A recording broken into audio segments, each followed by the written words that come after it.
She was never meant to win. Yet she lasted longer than those who tried. In a court where every glance was measured and every silence carried meaning, survival did not belong to the boldest, but to the most careful. Some women rose quickly, dazzling, visible, impossible to ignore, and then disappeared just as quietly. Others remained in the shadows, never claiming, never demanding, yet somehow never removed. Their power was real, but it left no trace anyone could confront. Tonight, you will step into a world where not reaching for the crown was the only way to survive. Tonight. So, before you feel comfortable, take a moment to like the video and subscribe to the channel. Only if your heart truly wants to. If you do like it, leave a little comment letting me know what time it is where you are. Now, dim the lights. Adjust the pillow to fit your head. Maybe turn on a fan to create a relaxing atmosphere. And let's begin this journey together tonight. If a woman stood close enough to the king to be noticed, yet not close enough to be named, she had already entered a position where every moment depended on how carefully she was perceived. The Tudor court did not treat relationships as private matters, even when they appeared to unfold behind closed doors. It was a place where visibility defined value, and where legitimacy mattered more than affection. What seemed like intimacy was always framed by expectation, and what seemed like favor was always measured against stability. Within this structure, the queen did not simply exist as a partner to the king. She existed as the visible center of order. Her role was not flexible. The queen represented continuity in a way no one else could. Her presence reassured the court that the system remained intact, that alliances held, and that succession was still anchored in something recognized and accepted. When she stood in public, she carried more than status.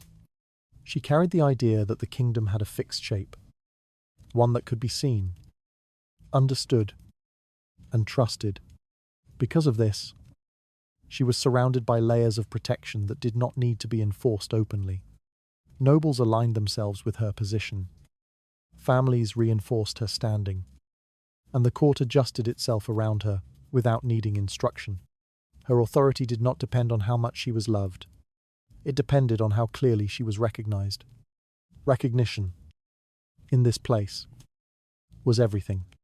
Yet, within the same court, another kind of presence moved through the same spaces without ever being fully acknowledged. The mistress did not belong to the structure that protected the queen, but she was never entirely outside it either. She existed in a narrow space, defined not by rules, but by limits that were understood without being spoken. Her position came from the king's attention, and that attention offered no guarantee. Unlike the queen, the mistress could not rely on ceremony, title, or expectation to secure her place. She depended on something far less stable, the continuation of favor. As long as she remained within the bounds of what the court could quietly tolerate, she could exist without forcing the system to react. But the moment her presence began to draw too much attention, the balance that allowed her to remain there became fragile. Nothing about her position was fixed. She could be close, but not central. She could be valued, but not recognized. She could be known, but never confirmed. These limits were not written anywhere, yet they shaped everything. It is easy to assume that desire determined how far a mistress could rise, that affection alone defined her position. But in the Tudor court, desire was never separate from politics. Every relationship existed within a larger framework that demanded control, and anything that threatened that control was watched carefully, even when no one spoke of it directly. The balance between the queen and the mistress depended on this silence. As long as the mistress remained within her invisible boundaries, the court could continue without disruption. The queen retained her public authority. The king maintained his private freedoms, and the nobles avoided being forced into positions that might expose their loyalties. It was not a peaceful arrangement, but it was a manageable one. The danger did not come from what was happening, It came from how it might be interpreted. A gesture that seemed small could take on weight when seen in the wrong setting. A presence that felt natural in private could become problematic in public. The difference between acceptance and suspicion was rarely based on intention. It was based on perception. And perception, once it shifted, was difficult to control. The mistress, if she understood the court well enough, learned to move within these limits without testing them. She adjusted her visibility, moderated her behavior, and allowed ambiguity to protect her. She did not need to be invisible. She only needed to avoid becoming undeniable. Because the moment her position became too clear, it could no longer be ignored. And once it could no longer be ignored, it had to be addressed. The court did not respond with immediate confrontation. It responded with observation, with distance, with a gradual tightening of attention that made it clear something had changed. What had once been tolerated began to feel uncertain. What had once been overlooked began to attract quiet scrutiny. These changes did not arrive all at once. They accumulated. A pause in conversation, a shift in where she stood, a look that lasted just long enough to suggest something unspoken. To those who had watched the court long enough, these signs were familiar. They marked the moment when a presence was no longer neutral, when it had begun to carry meaning that extended beyond itself. And in a place where meaning was everything, that change could not remain without consequence. The mistress did not need to declare ambition to be seen as ambitious. She only needed to appear as though she might want more than her position allowed. That possibility alone was enough to disturb the balance that had protected her. Because the Tudor court did not wait for certainty, it reacted to the suggestion, and once the suggestion took hold, it spread quietly, shaping how others behaved, how they spoke, and how they chose where to stand. The system adjusted itself before any decision was made, creating a pressure that was difficult to escape and even harder to reverse. By the time the mistress recognized that shift, she was already inside it. And inside that shift, every action became more visible, more weighted, and more difficult to control. She could not return to being unnoticed. She could only decide how far she was willing to move forward. A mistress existed within a fragile balance where recognition could become a risk rather than a protection. That balance held only as long as she remained within limits no one ever clearly defined. And the moment those limits began to blur, the court started to change around her in ways that were never explained, but always felt. The crown did not need to be touched to become dangerous. It only needed to be imagined as something within reach. In the Tudor court, ambition was not condemned when it remained quiet. It could exist in glances, in private thoughts, in moments that passed without leaving visible traces. As long as it stayed within that space, it could be ignored. But the moment ambition became visible, it stopped being personal and became something the court had to observe. And once observed, it could not remain harmless. The structure of the court depended on clear roles. The Queen occupied a position that was fixed, recognized, and reinforced by everyone who had something to lose if that structure changed. Her place was not negotiated each day. It was assumed, repeated, and protected through constant acknowledgement. Because of this, anything that suggested movement toward that place drew attention immediately. Not because it was always acted upon, but because it could not be overlooked. A mistress who appeared too close to the idea of the crown did not need to speak her intentions. Her presence alone could begin to carry a different meaning. What had once been interpreted as proximity could now be read as direction. What had once seemed incidental could now appear deliberate. This shift did not require evidence. It required only suspicion. And suspicion moved quietly. It passed through conversations that never named her directly. It appeared in pauses that lasted slightly longer than before. It shaped how others chose to stand, whom they spoke to, and how carefully they measured their own distance from her. No announcement marked the beginning of this process. Yet it was felt almost immediately by those who knew how to notice it, because the court was always watching, not in a single, unified way, but through countless small observations that formed a larger awareness. A look exchanged between nobles, a servant who lingered too long, a conversation that ended just as she approached. Each of these moments contributed to a growing sense that something was no longer neutral. Once that sense formed, it did not fade easily. The danger of visible ambition was not simply that it might fail. It was what forced others to respond before any outcome had been decided. The Queen's position, already secure, became more actively reinforced. Those who depended on her stability moved closer, not necessarily out of loyalty, but out of caution. Alignment became a form of protection. The mistress, in contrast, found her space narrowing. What had once been overlooked became noted. What had once been tolerated became questioned. Her presence, unchanged in itself, now carried weight that extended beyond her control. Every action was read not only for what it was, but for what it might suggest. And the suggestion was enough. History had already provided the pattern. Women who appeared to want more than their position allowed did not always fall dramatically, but they did not remain unchanged. Some were distanced quietly. Their access reduced until their presence no longer mattered. Others were removed more directly. Their absence explained through reasons that avoided the truth while leaving the outcome clear. In each case, the result was the same. They disappeared from where they had once stood. These outcomes did not need to be discussed openly. They existed in memory, shaping behavior without requiring explanation. The court did not need to punish every instance of visible ambition.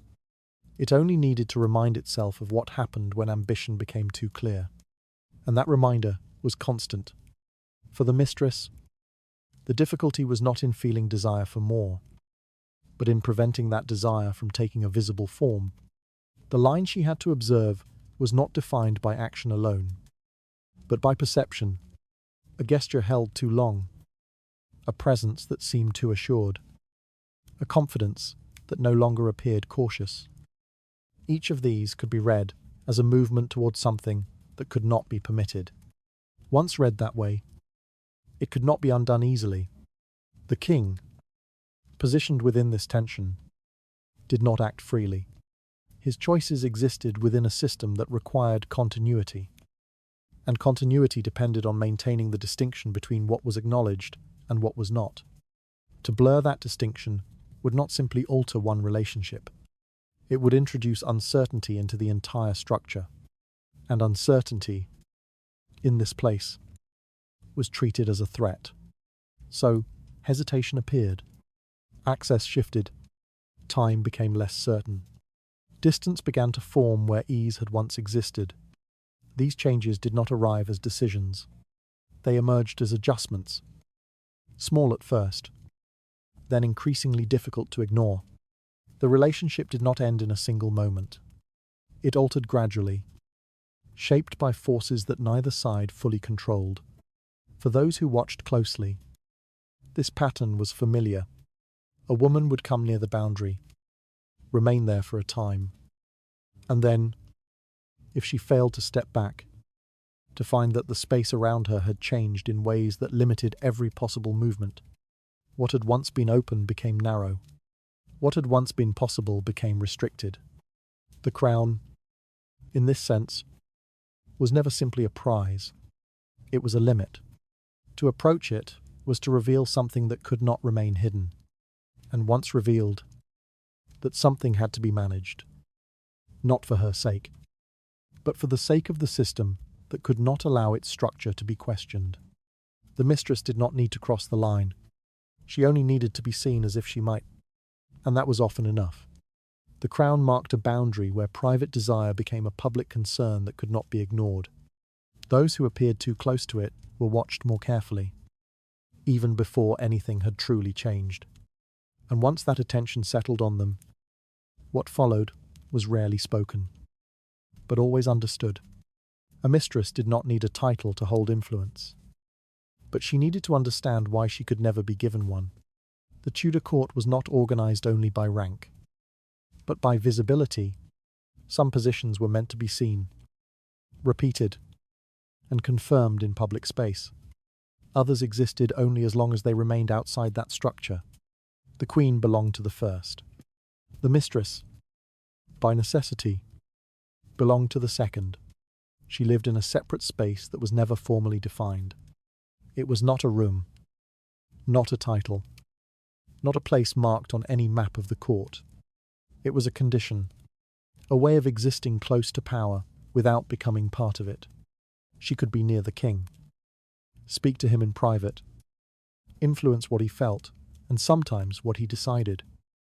Yet none of this translated into a recognized position, because recognition would change everything. Once something was recognized, it required a place within the structure. It had to be named, explained, and aligned with the rest of the system. The mistress could not survive that process. Her presence depended on remaining outside of it, where influence could exist without demanding acknowledgement. This was the nature of indirect power. It moved through proximity rather than position. It relied on access rather than authority. It shaped moments quietly, without leaving a clear trace that others could challenge directly. As long as it remained within that form, it could function without forcing the court to respond. But it was limited. The mistress could not command openly. She could not claim space that belonged to recognized roles. She could not allow her influence to become visible enough to require explanation. Her strength came from remaining just beyond the point where others would need to define what she was. And that point was always shifting. To remain within it required constant attention. She had to observe not only her own actions, but how those actions were received. A gesture that seemed small to her could appear significant to someone watching. A presence that felt natural in private could become noticeable in public. The difference between safety and exposure was rarely in intention. It was in perception. The safest mistress was not the one who held the most influence, but the one who allowed her influence to remain uncertain. She did not need to hide completely. She only needed to avoid becoming clear. Clarity invited interpretation, and interpretation invited judgment. Judgment, once formed, could not be easily undone. The court did not respond immediately to every shift in behavior. It adjusted gradually. Distance appeared in subtle ways. Conversations changed tone. People who had once seemed neutral began to position themselves more carefully. These changes were not announced, but they were felt, and they signaled that something had moved beyond its accepted limits. The mistress, if she understood her place, would recognize these signs early. She would reduce her visibility, soften her presence, allow space to form where it had begun to narrow. She would step back before anyone was forced to step away from her. This was how balance was preserved, not through control, but through restraint. It is easy to assume that power comes from advancing, from taking more, from becoming more central over time. But in the Tudor court, advancement without recognition created tension. The mistress who attempted to move closer to the center risked becoming something the system could not absorb. And what the system could not absorb, it removed. Understanding one's place, then, was not passive. It required judgment, timing, and an awareness of limits that were never clearly stated. The mistress had to know how far she could go, but more importantly, how far she must never appear to go, because appearance mattered more than reality. She could influence the king in private, but she could not appear to direct him. She could receive attention, but she could not seem to expect it. She could remain present, but she could not become central. Each of these distinctions was small in isolation, but together they defined whether she remained within the court or began to move beyond what it could tolerate. And once she moved beyond that point, even slightly, correction became difficult, because the system did not wait for confirmation. It responded to the suggestion, The mistress who understood this could remain in her position far longer than others who were more visible, more confident, or more openly valued. Her survival depended not on how much she was given, but on how carefully she managed what could be seen. She did not need to rise. She needed to remain, and remaining required accepting that her place would never become secure, never become defined, and never become something she could claim without consequence. That uncertainty was not a flaw. It was the condition that allowed her to exist at all. A mistress held influence only as long as she remained outside the structure that defined power. Her safety depended on keeping that influence indirect, undefined, and carefully limited. Yet the moment her position began to look fixed, the court started to treat her as something that could no longer remain. There was a moment, often small and difficult to define, when a mistress stopped being tolerated and began to be watched. It did not begin with a declaration. It began with a shift in how she was seen. A presence that had once passed without comment started to linger in attention. Conversations that had once moved around her now paused when she entered. What had been accepted as part of the court's quiet arrangements began to feel like something that required notice. No one announced this change, yet it spread with a quiet certainty that did not need confirmation. The court did not speak loudly. It whispered. Those whispers did not carry clear accusations. They did not need to. They moved through implication, through suggestion, through the careful exchange of looks that said enough without saying anything directly. A name mentioned more often than before, a tone that shifted slightly when it was spoken, a pause that suggested more than the words themselves. This was how awareness formed. And once formed, it did not remain contained. The Queen did not react immediately, but she did not remain unaware. Her position required attention to anything that might disturb the balance she represented. She did not need to confront the situation directly to assert control. Her awareness alone began to alter the behavior of those around her. Distance formed in subtle ways. Allies became more present. Movements became more deliberate. Silence became more noticeable. The court adjusted itself around her without instruction, reinforcing her position not through action, but through alignment. This alignment did not need to be declared. It revealed itself through proximity, through who stood where, through who chose to remain close, and who chose to step away.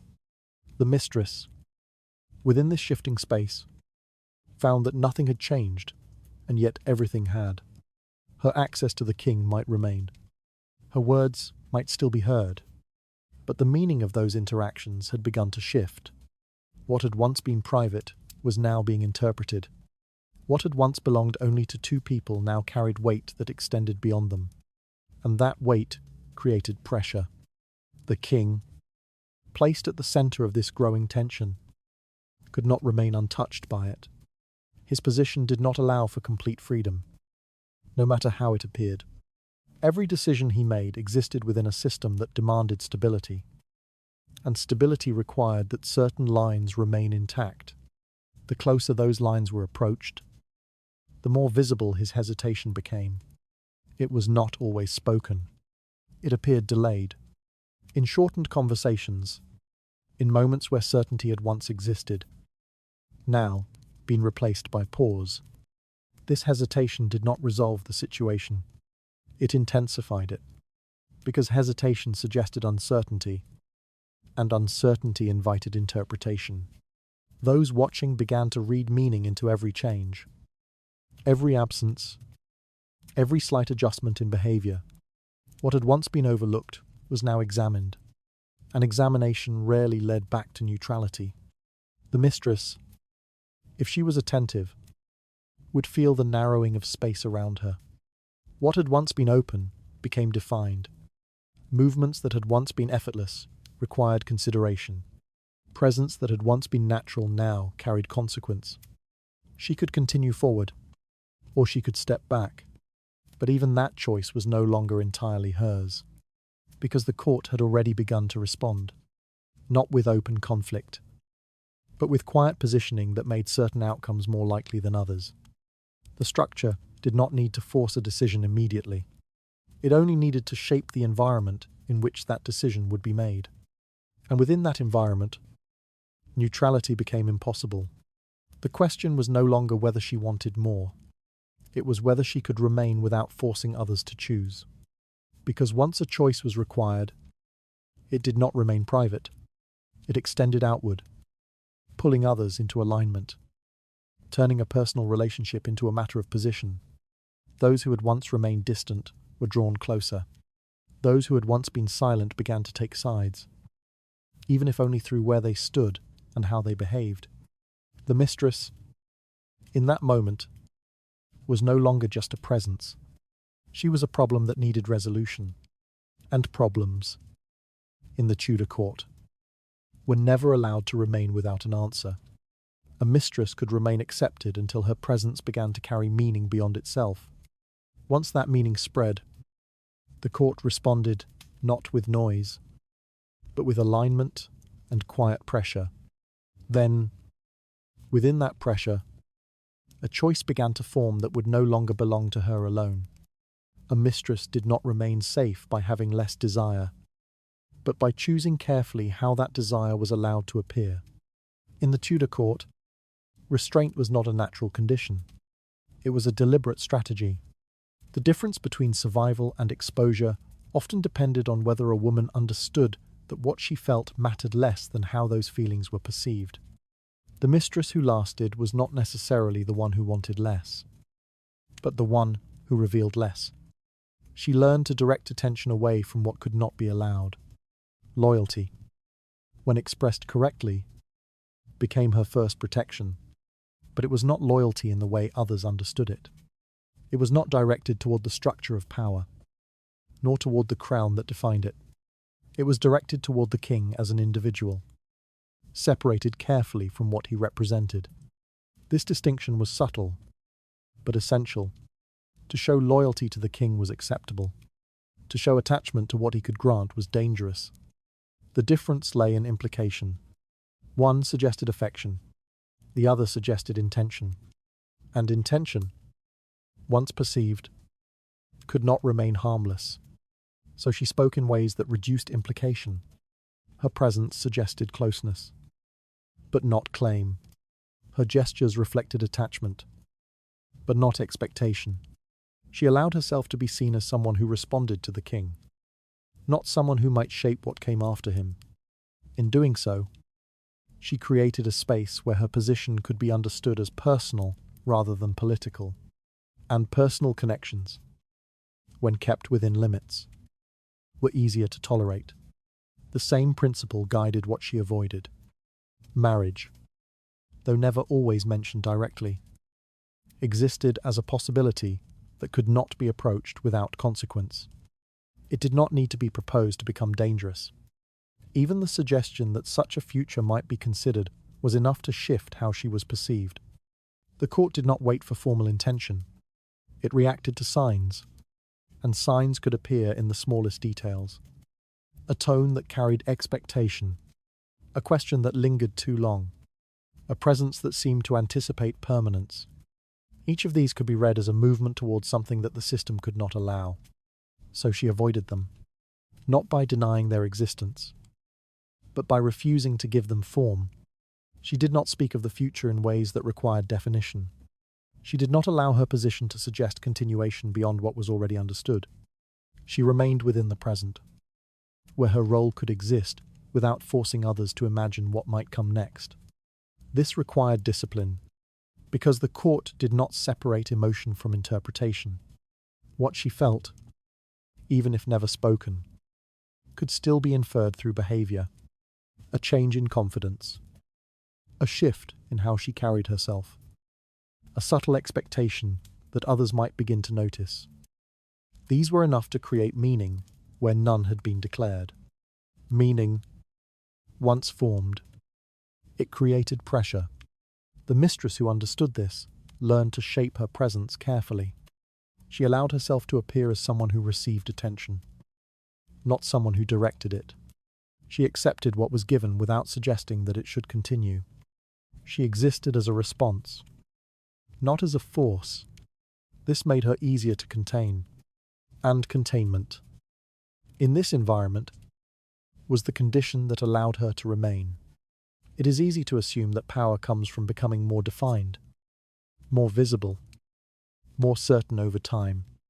But for the mistress, the definition created risk. The more clearly she appeared, the easier it became for others to place her within the structure of the court. And once placed, she could be evaluated, compared, and judged against roles that were never meant to include her. Remaining undefined was not a limitation. It was protection. By presenting herself as someone who was loved rather than someone who might replace, she avoided forcing the court to respond.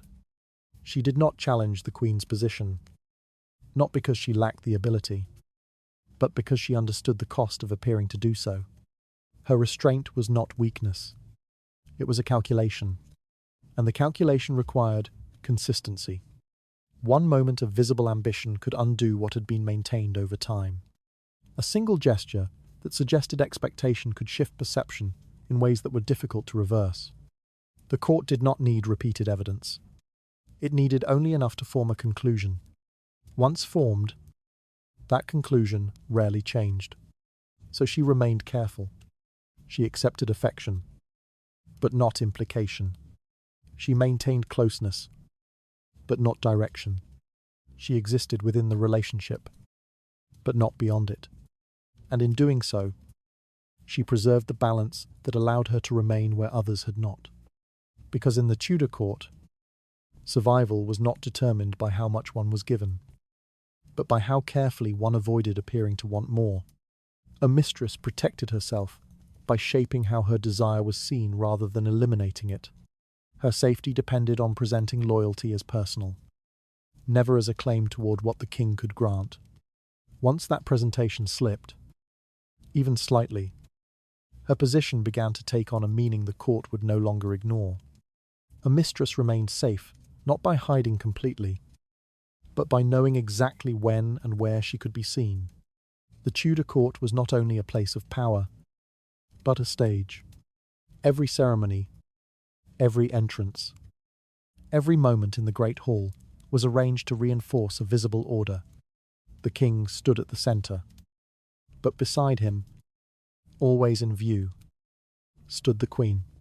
Her position was not simply ceremonial, it was a repeated image, designed to be recognized without question. This image could not be interrupted. Public space in the court followed different rules from private space. What could be tolerated in quiet rooms could not exist under observation. The mistress might share moments with the king in private, but those moments were not meant to extend into the formal structure of ceremony. To appear beside him in such settings was not simply a matter of presence. It was a statement, and statements, in this environment, were never neutral. A mistress who understood her position learned to withdraw before that statement could be made. She did not need to be told where she could not stand. She recognized it in the arrangement of space, in the positioning of bodies, in the silent agreement that defined who belonged at the center and who did not. The Great Hall made these distinctions clear. It was a place where visibility carried meaning, where distance signaled hierarchy, and where every movement was seen by those who knew how to interpret it. A glance held too long, a step taken too close, a position that seemed too deliberate. Each of these could alter how her presence was understood, so she avoided them. She did not stand beside the king when the court was gathered. She did not allow her presence to align with his in ways that could be read as equal or parallel. Even proximity had to be managed carefully, adjusted according to who was watching and what was being shown, because being seen in the wrong place could not be undone. The Queen, within these public spaces, did not need to assert herself openly. Her position was already reinforced by the structure around her. The court aligned itself accordingly, creating a visible order that required no explanation. To disrupt that order, even slightly, was to draw attention that could not be easily softened. The mistress understood this, or she learned to. When the Queen was present, distance became a form of protection, not distance born of fear, but of calculation. The mistress did not avoid the queen entirely. That absence would raise questions of its own. Instead, she remained within view, but never within comparison. Comparison was dangerous. To be seen too near the queen was to invite a silent evaluation. The court did not need to speak for such a comparison to occur. It happened through observation, through the natural tendency to measure one presence against another. Once that measurement began, the mistress could no longer remain undefined. She became something that could be judged, and judgment, once formed, carried consequences. So she controlled what could be seen. Her movements remained careful. Her position within the rooms was chosen with attention. She avoided alignment that could suggest equivalence, avoided moments that might appear staged, and avoided anything that could transform her from a presence into a statement. This was not an absence. It was placement. It required awareness not only of herself, but of the structure around her. She had to read the room before entering it, to understand where she could stand without altering what others expected to see. This awareness was constant, and it was necessary, because the public space did not allow correction. A misstep made in private could be forgotten. A misstep made in public became part of memory. It was repeated, reshaped, and passed through the court in ways that extended far beyond the moment itself. The mistress could not afford that, so she remained just outside the centre, close enough to exist, distant enough to avoid definition. She allowed the queen's image to remain uninterrupted, not out of submission, but out of understanding. The system required that image, and to challenge it openly was to invite a response that could not be controlled. In respecting that image, she preserved her own position. It may have appeared as restraint, or even weakness, to those who did not understand the structure of the court. But within that structure, restraint was what allowed her to remain. The mistress who insisted on being seen in the wrong place did not gain visibility. She gained attention, and attention, when directed at the wrong moment, rarely ended without consequence. A mistress survived in public by controlling not her presence, but where that presence was allowed to exist. Her safety depended on never allowing herself to be seen in direct relation to the queen. The moment that distance failed, even briefly, the court began to look at her in ways that could no longer be softened. Power, in the Tudor court, often depended less on what a person could do, and more on whether others believed they needed to stop it. The mistress who remained did not always possess the greatest influence, nor did she necessarily command the deepest attachment. What separated her from those who disappeared was something quieter and far less visible. She understood how to exist without provoking resistance. She knew how to shape perception before perception had the chance to harden into judgment. In a place where every presence could be interpreted, interpretation itself became the first danger. The court did not wait for conflict to appear. It responded to the possibility of conflict long before it became real. A woman did not need to challenge openly to be treated as a threat. She only needed to suggest that she might. That suggestion could be created through posture, through confidence, through the way she occupied space without hesitation. Confidence, when misread, could become intention, and intention, once suspected, invited response. This was why restraint had to be deliberate. The mistress learned to soften her presence without erasing it. She did not disappear from view, but she adjusted how she appeared within it. Her voice remained measured, her gestures controlled, her reactions contained within limits that reduced the chance of misinterpretation. Gentleness, in this environment, was not a natural quality.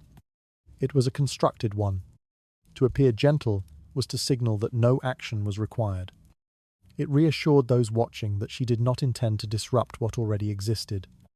This did not mean she lacked influence. It meant her influence moved in ways that did not demand recognition. Recognition was where danger began. The moment her influence became visible enough to be named, it could no longer remain without consequence.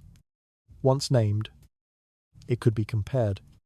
Once compared, it could be opposed. And opposition, even when quiet, created pressure that was difficult to resist. So she avoided becoming something that could be named. She did not gather people around her in ways that suggested loyalty. She did not create visible connections that could be interpreted as a faction. Relationships, when they formed, remained informal, shifting, and difficult to define. Nothing about her presence suggested structure.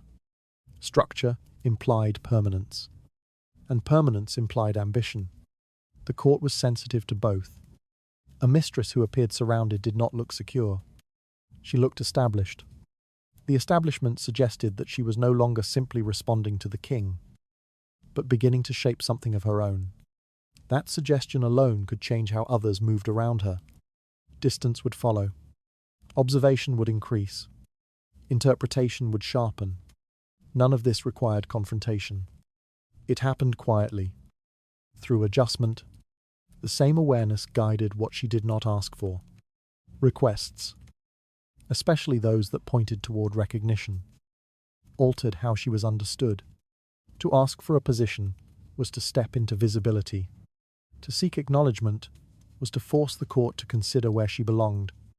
And belonging, for a mistress, was a dangerous idea, because to belong meant to be placed within the structure.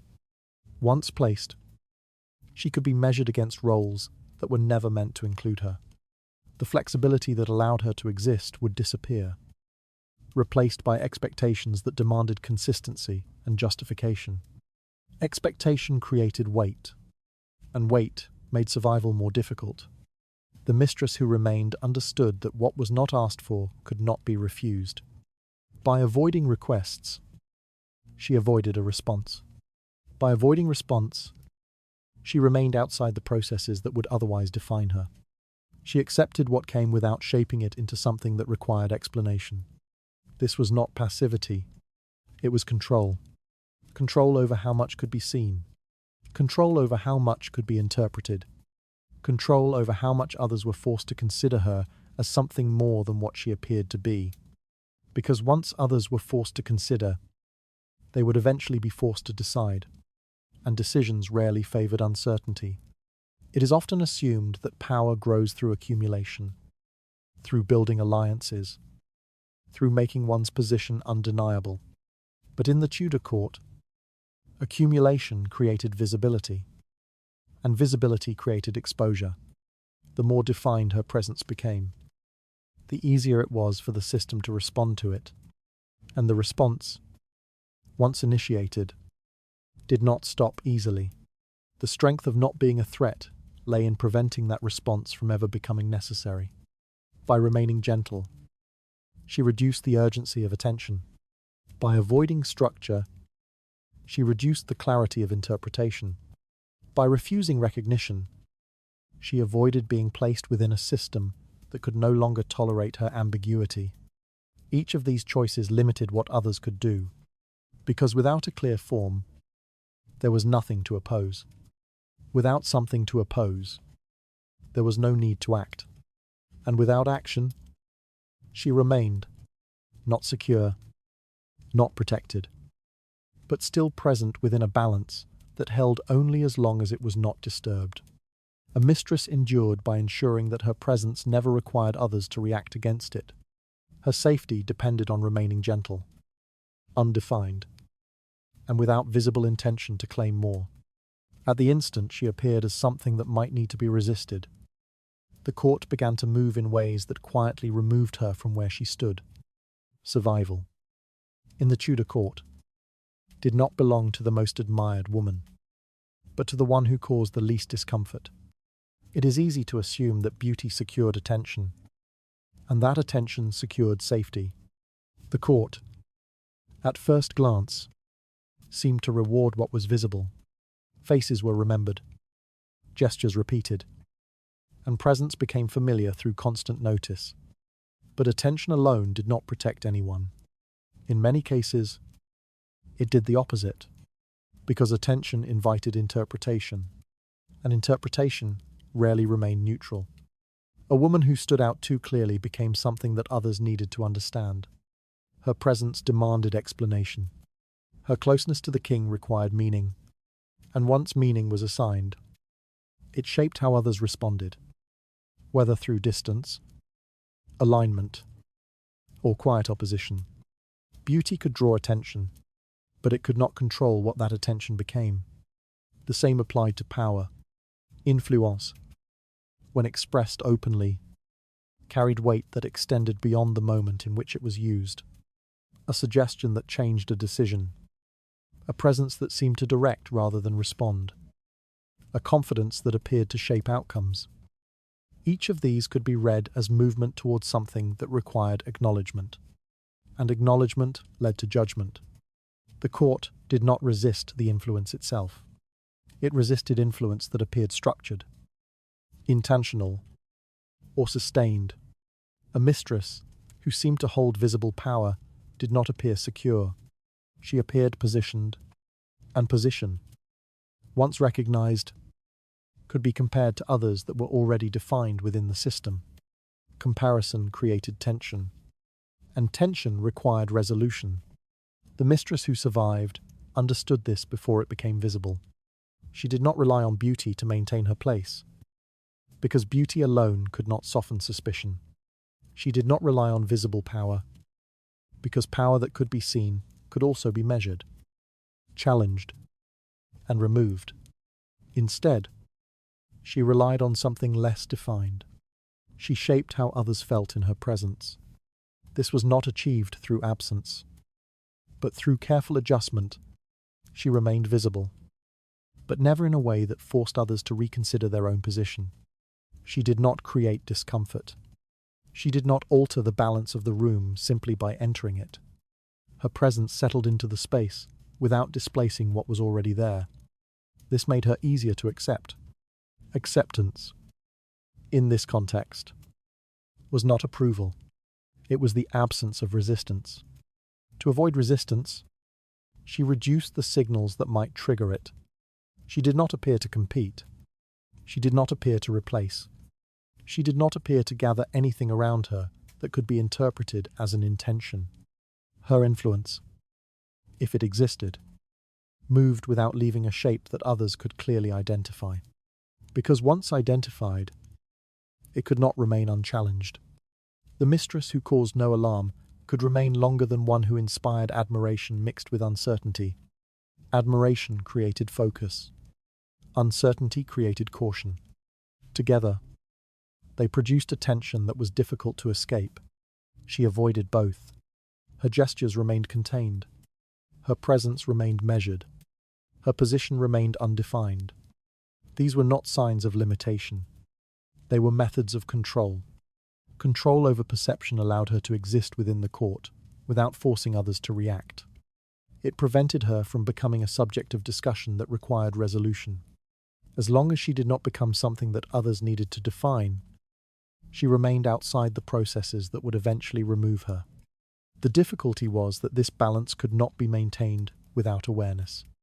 A single moment of misjudgment could alter everything. A look that suggested comparison. A tone that implied expectation. A presence that appeared too certain. Each of these could create a shift that extended beyond the moment itself. And once that shift began, it was rarely contained, because the court did not respond to what she intended. It responded to what she appeared to be. The mistress who survived understood that appearance was not a reflection of reality, but a structure that shaped it. She did not try to correct the interpretation after it formed.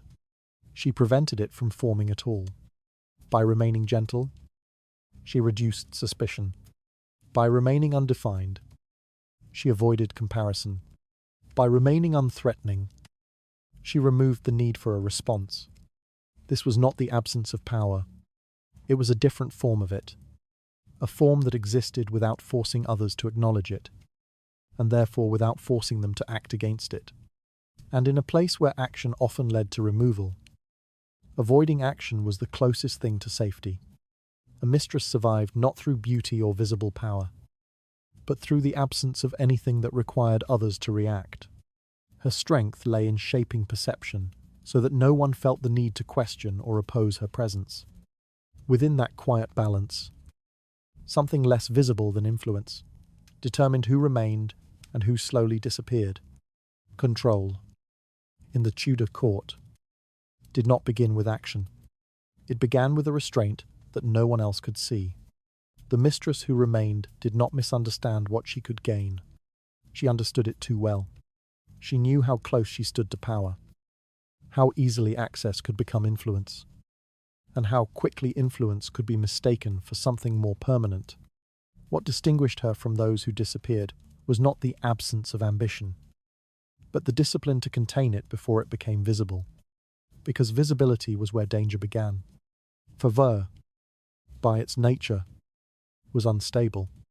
It could rise without warning and fade without explanation. The mistress who relied on it as something secure misunderstood its purpose. It was not meant to last. It was meant to exist within limits that allowed the court to continue without disruption. To treat favor as permanent was to misread it, and misreading it carried consequences. The boundary was not enforced through rules, but through reaction. The court did not prevent ambition from forming. It responded when that ambition appeared to move beyond what could be tolerated. A mistress who seemed to expect continuation, who behaved as though her position might become fixed, began to alter how others perceived her. Expectation created tension, and tension demanded resolution. The idea of divorce existed within this tension as something both possible and dangerous. It did not need to be spoken directly to be understood. The king, in theory, could change the structure of his marriage. History had already shown that it could happen, but each time it did, the consequences extended far beyond the individuals involved. The court did not forget this. To suggest such a change, even indirectly, was to introduce instability into a system that depended on continuity. A mistress who appeared to move in that direction did not simply express desire. She signaled a shift that others would be forced to respond to, and response rarely remained private. So she avoided suggestion. She did not speak of futures that required alteration. She did not allow her presence to imply that something existing would need to be removed. Her position remained within the present, where it could exist without forcing others to imagine what might come next. This required more than silence. It required control over implication. A question asked too directly. A tone that suggested expectation. A confidence that appeared to anticipate change. Each of these could be interpreted as movement towards something the court was not prepared to accept. The mistress did not need to state her ambition. It could be inferred, and inference was enough. The same restraint applied to the idea of becoming queen. To desire the crown was not, in itself, the problem. Many may have imagined it, even if only briefly. The danger lay in allowing that desire to take form. Once visible, it transformed how she was understood. What had once been tolerated as closeness became reinterpreted as intention, and intention, once perceived, could not remain neutral. The mistress who survived avoided becoming a victim. She remained a presence. She did not present herself as someone who might replace, but as someone who existed alongside what already was. Her role did not extend beyond the current arrangement. It did not suggest continuation, succession, or change. It remained contained within what could be accepted, without forcing a response. Containment created safety. It limited what others needed to consider. It reduced the likelihood that her position would be evaluated against roles that were already defined and protected. As long as she remained outside that comparison, she could exist without becoming something that needed to be addressed. The difficulty was that containment required constant awareness. A single moment of visible ambition could alter everything. A gesture that suggested expectation. A presence that appeared too certain. A shift in behavior that implied more than before. Each of these could create a change that extended beyond the moment itself. And once that change began, it was rarely reversed, because the court did not respond to what she intended. It responded to what she appeared to expect. The mistress who understood this did not remove her ambition. She reduced its visibility. She allowed it to remain internal, unshaped, and without form that others could interpret. In doing so, she prevented it from becoming something that required reaction. This was not the absence of desire. It was the control of it. Control that allowed her to remain within a system that did not tolerate uncertainty, but could accept what remained undefined. As long as her ambition did not take shape, it did not disturb the structure around her. And as long as the structure remained undisturbed, she remained within it. A mistress survived by controlling not her ambition, but how that ambition was allowed to appear. Her safety depended on never letting desire take a form that others could interpret as expectation. When that expectation became visible, even briefly, the court began to respond as if something had already changed. Relations, in the Tudor court, were rarely defined by friendship, but by how carefully hostility was avoided. The mistress who remained did not misunderstand where danger truly came from. It did not begin with the queen herself, at least not immediately. It began with those who stood around her.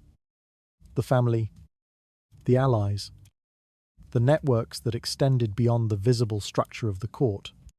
These connections did not always act openly, but their presence shaped how power moved and how quickly it could turn.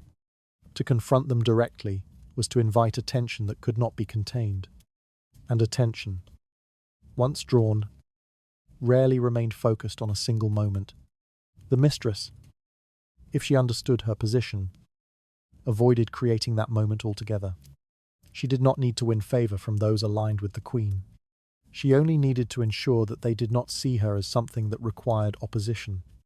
This distinction defined how she behaved in spaces where perception mattered more than intention, because intention was rarely trusted. Behavior was what others read.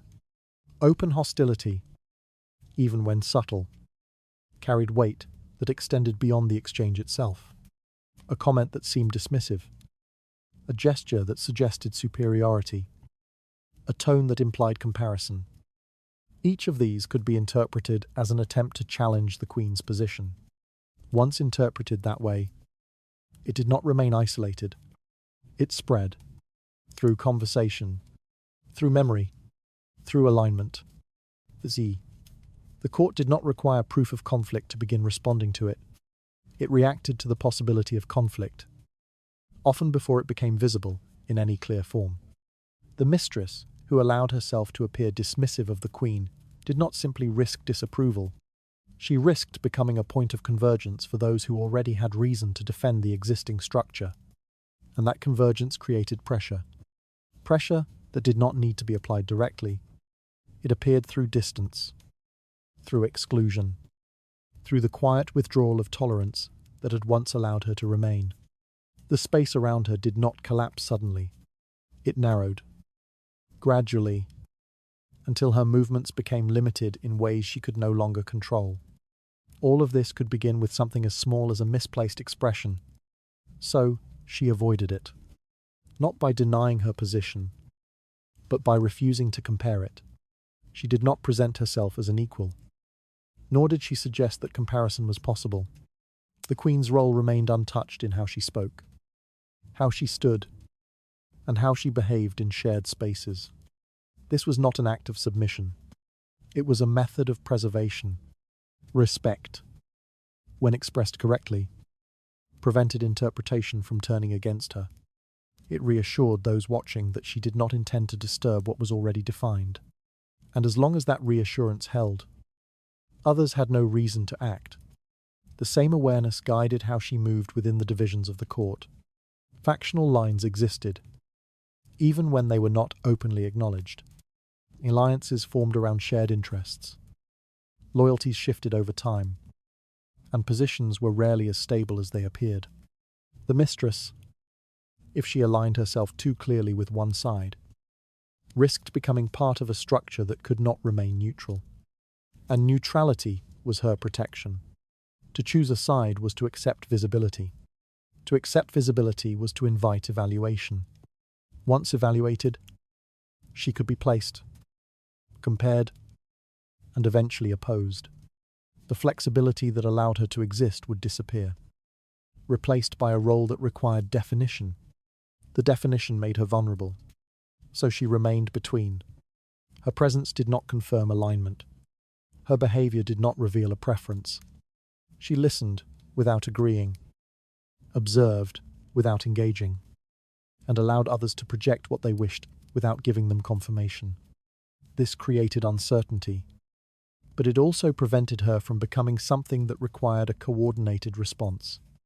Because without certainty, there was nothing to act against.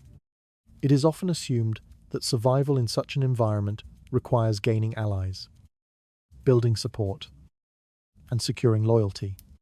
But for the mistress, visible support created structure, and structure created exposure. The more clearly she appeared within a network, the easier it became to define her position. And once defined, she could not remain as she was. The mistress who endured did not gather people around her. She avoided giving them a reason to gather against her. This required consistency. A single moment of visible hostility could outweigh a long period of restraint. A single alignment could redefine how she was understood. The court did not balance actions evenly. It remembered what confirmed its suspicions. And suspicion, once confirmed, rarely softened. So she remained careful. She did not challenge. She did not compare. She did not choose. And in doing so, she preserved the ambiguity that allowed her to remain within a system that would not tolerate anything more clearly defined. A mistress survived, not by gaining favor from the queen's circle, but by avoiding their opposition entirely. Her safety depended on never appearing to challenge, diminish, or align against the structure that protected the queen. When even a slight hostility became visible, the court began to move against her in ways that no longer allowed her to remain untouched. Silence, in the Tudor court, was not the absence of speech, but a deliberate refusal to create something others could use. Words carried weight that extended beyond their moment. Once spoken, they could not be contained within intention. They were repeated, reshaped, and placed into conversations that moved far beyond the control of the person who first said them. Meaning did not belong to the speaker. It belonged to those who listened, and to those who chose how to pass it on. This was where danger began. A mistress who attempted to correct what was said about her often discovered that correction created more material than the original claim. To deny something was to acknowledge it. To clarify was to define it. Each attempt to control the narrative gave it a clearer shape, one that could be examined, compared, and eventually fixed in place. Once fixed, it could not be softened. So she did not deny, but she did not confirm. She allowed uncertainty to remain. This was not indecision. It was control over how much could be known. By refusing to give statements that required interpretation, she prevented others from forming conclusions that could be treated as fact. What remained unclear could not be easily judged. What could not be judged did not require immediate response. Ambiguity, in this sense, was protection. Rumors moved through the court as part of its structure. They did not need to be true to have an effect. They only needed to be repeated often enough to feel familiar. The mistress understood that rumors could not be stopped directly. To confront them was to strengthen them, to give them importance they did not yet fully possess. So she allowed them to move, without resistance, without confirmation, without shape. Over time, what was not reinforced began to lose clarity. Without a fixed form, rumors shifted, contradicted themselves, and eventually lost the sharpness that made them dangerous. This process was not immediate, but it was effective for those who could endure it. Endurance was required, because silence could be misread. It could appear as weakness, as uncertainty, or even as quiet agreement. Others might interpret it in ways that were not intended. But interpretation, without reinforcement, struggled to sustain itself. Without new material to build on, it became less stable. The mistress relied on that instability. She understood that not every accusation required an answer, and that not every question deserved a response. To speak in those moments was to enter a process she could not control. To remain silent was to leave that process without direction. And without direction, it often loses force. The same principle applied to moments of tension. The court did not escalate all conflicts immediately. It watched, measured, and waited for signals that would justify action. A strong reaction could serve as such a signal. A visible defense could be read as an admission. A refusal to remain composed could transform suspicion into certainty. So she remained measured. She did not respond with urgency. She did not allow emotion to define her behavior. She did not give others a moment they could point to as confirmation. This restraint did not resolve tension. It prevented it from taking form. Because tension required expression to become real within the structure of the court. Without expression, it remained uncertain, and uncertainty delayed response. As long as the response was delayed, she remained within a space that had not yet closed around her. The difficulty was that silence required control over instinct. The impulse to explain, to defend, to correct. These were natural responses to pressure. But in this environment, natural responses often created the very outcomes they sought to avoid. The mistress had to recognize this and act against it. She had to remain still when movement seemed necessary. She had to remain quiet when speech felt unavoidable. This was not passivity. It was a strategy. By refusing to define herself through words, she prevented others from defining her through interpretation. By allowing uncertainty to persist, she avoided becoming something that could be fixed in place. And by not escalating what could remain unresolved, she delayed the moment when the court would be forced to act. Delay, in this context, was survival. It extended the time in which she could exist without consequence, within a balance that was always fragile, but not yet broken. And as long as that balance remained, she remained with it. A mistress protected herself not by controlling what was said, but by refusing to give it form through response. Her silence allowed uncertainty to remain, preventing rumors from becoming something fixed and actionable.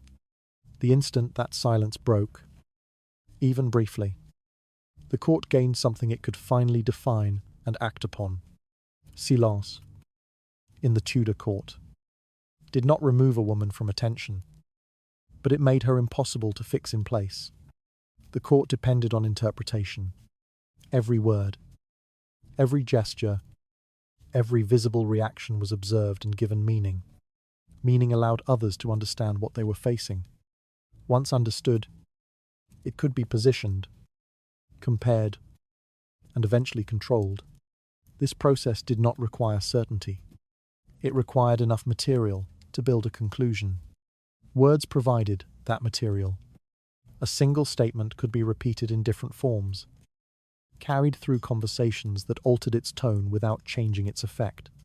What was said once could appear again, detached from its origin, shaped by those who needed it to serve their own position. The speaker did not control this movement. The court did, and the court rarely forgot. Even a measured response could become something else once it left the moment in which it was spoken. A denial could be read as an admission. A clarification could be taken as a contradiction. A defense could suggest that there was something to defend. Each attempt to control meaning only added to the number of ways it could be interpreted. So the mistress reduced what could be used. She understood that speech created form.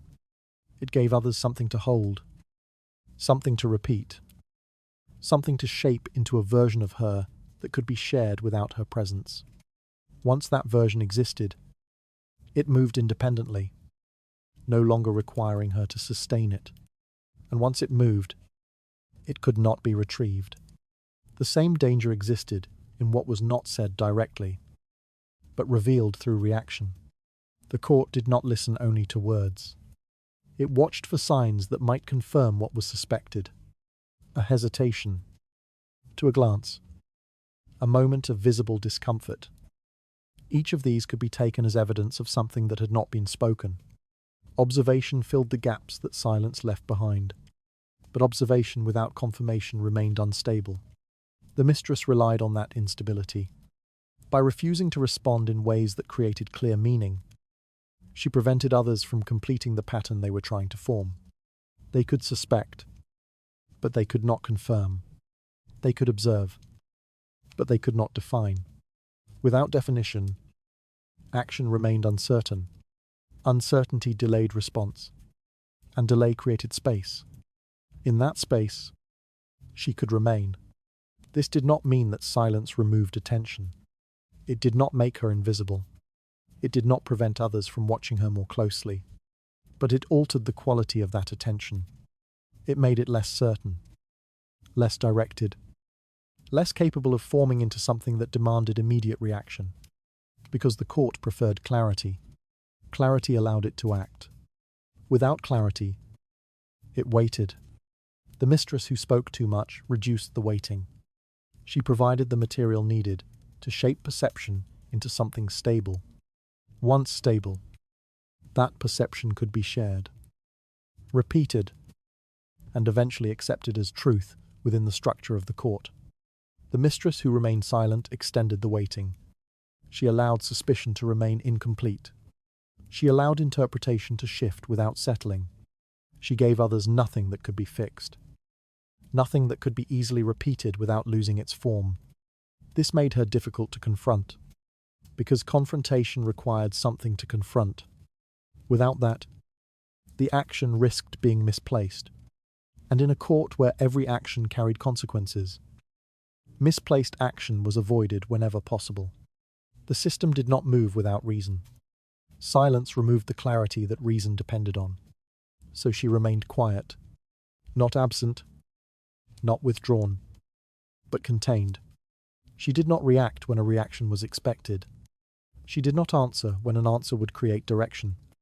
She allowed moments to pass without shaping them into something more than they were. This required discipline, because silence did not resolve pressure. It absorbed it. Pressure continued to exist, but without a form to attach itself to. It could not be easily directed. It moved, shifted, and often weakened over time. What could not be confirmed struggled to remain urgent. Urgency, without reinforcement, faded, and as it faded, the need to act faded with it.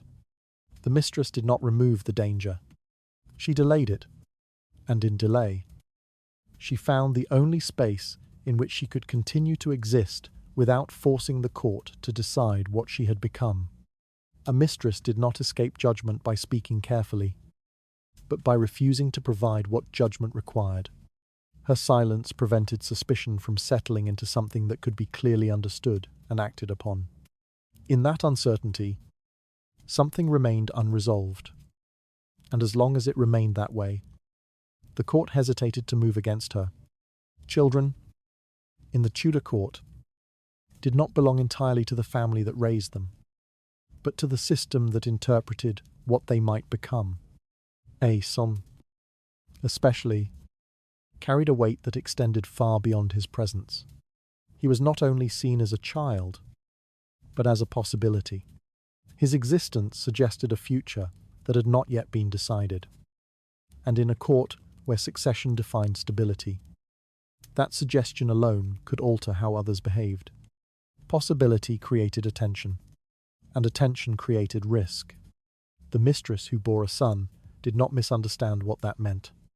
She knew that what she held could be seen as something valuable, something that might shift the balance if allowed to take form. But she also understood that value, once made visible, did not remain unchallenged. It became something others needed to control. The court did not respond only to what existed. It responded to what might exist. A child did not need to be declared an heir to be treated as a problem. He only needed to appear as though he could become one. That appearance was enough to draw attention that could not easily be softened. So she reduced that appearance. She did not present the child as a claim. She did not allow his presence to suggest that something might be altered to accommodate him. His existence remained within the private space that allowed it to be accepted without forcing recognition. Recognition was where danger began. Once recognized as part of the structure, the child could be compared. Once compared, he could be placed within a hierarchy that already existed. And within that hierarchy, his position would not be neutral. It would either reinforce what was already established or appear to challenge it. Challenge invited response, and response rarely remained contained. The idea of inheritance carried this risk more clearly than anything else. To suggest that the child might inherit was to move from possibility into intention. It transformed something that could be ignored into something that had to be addressed. The mistress who allowed such a suggestion to form did not simply express hope. She forced the court to consider a change. And change, in this environment, was treated with caution, because succession did not belong to personal desire. It belonged to the structure that maintained continuity. To introduce an alternative, even indirectly, was to disturb that continuity. The court did not need to reject the idea openly. It only needed to respond in ways that limited its growth. Limitation appeared quietly. Distance formed around the child. Attention sharpened. Interpretation became more precise. What had once been a presence became a subject. And once a subject, it could be managed. The mistress who understood this did not allow the child to become central. She kept him within a space where he could exist without drawing comparison. He was present, but not positioned. He was acknowledged, but not defined. His role remained uncertain enough that others did not need to act against it. Uncertainty preserved balance. It prevented the child from becoming something that required resolution. As long as he did not appear to compete, he did not force the system to respond.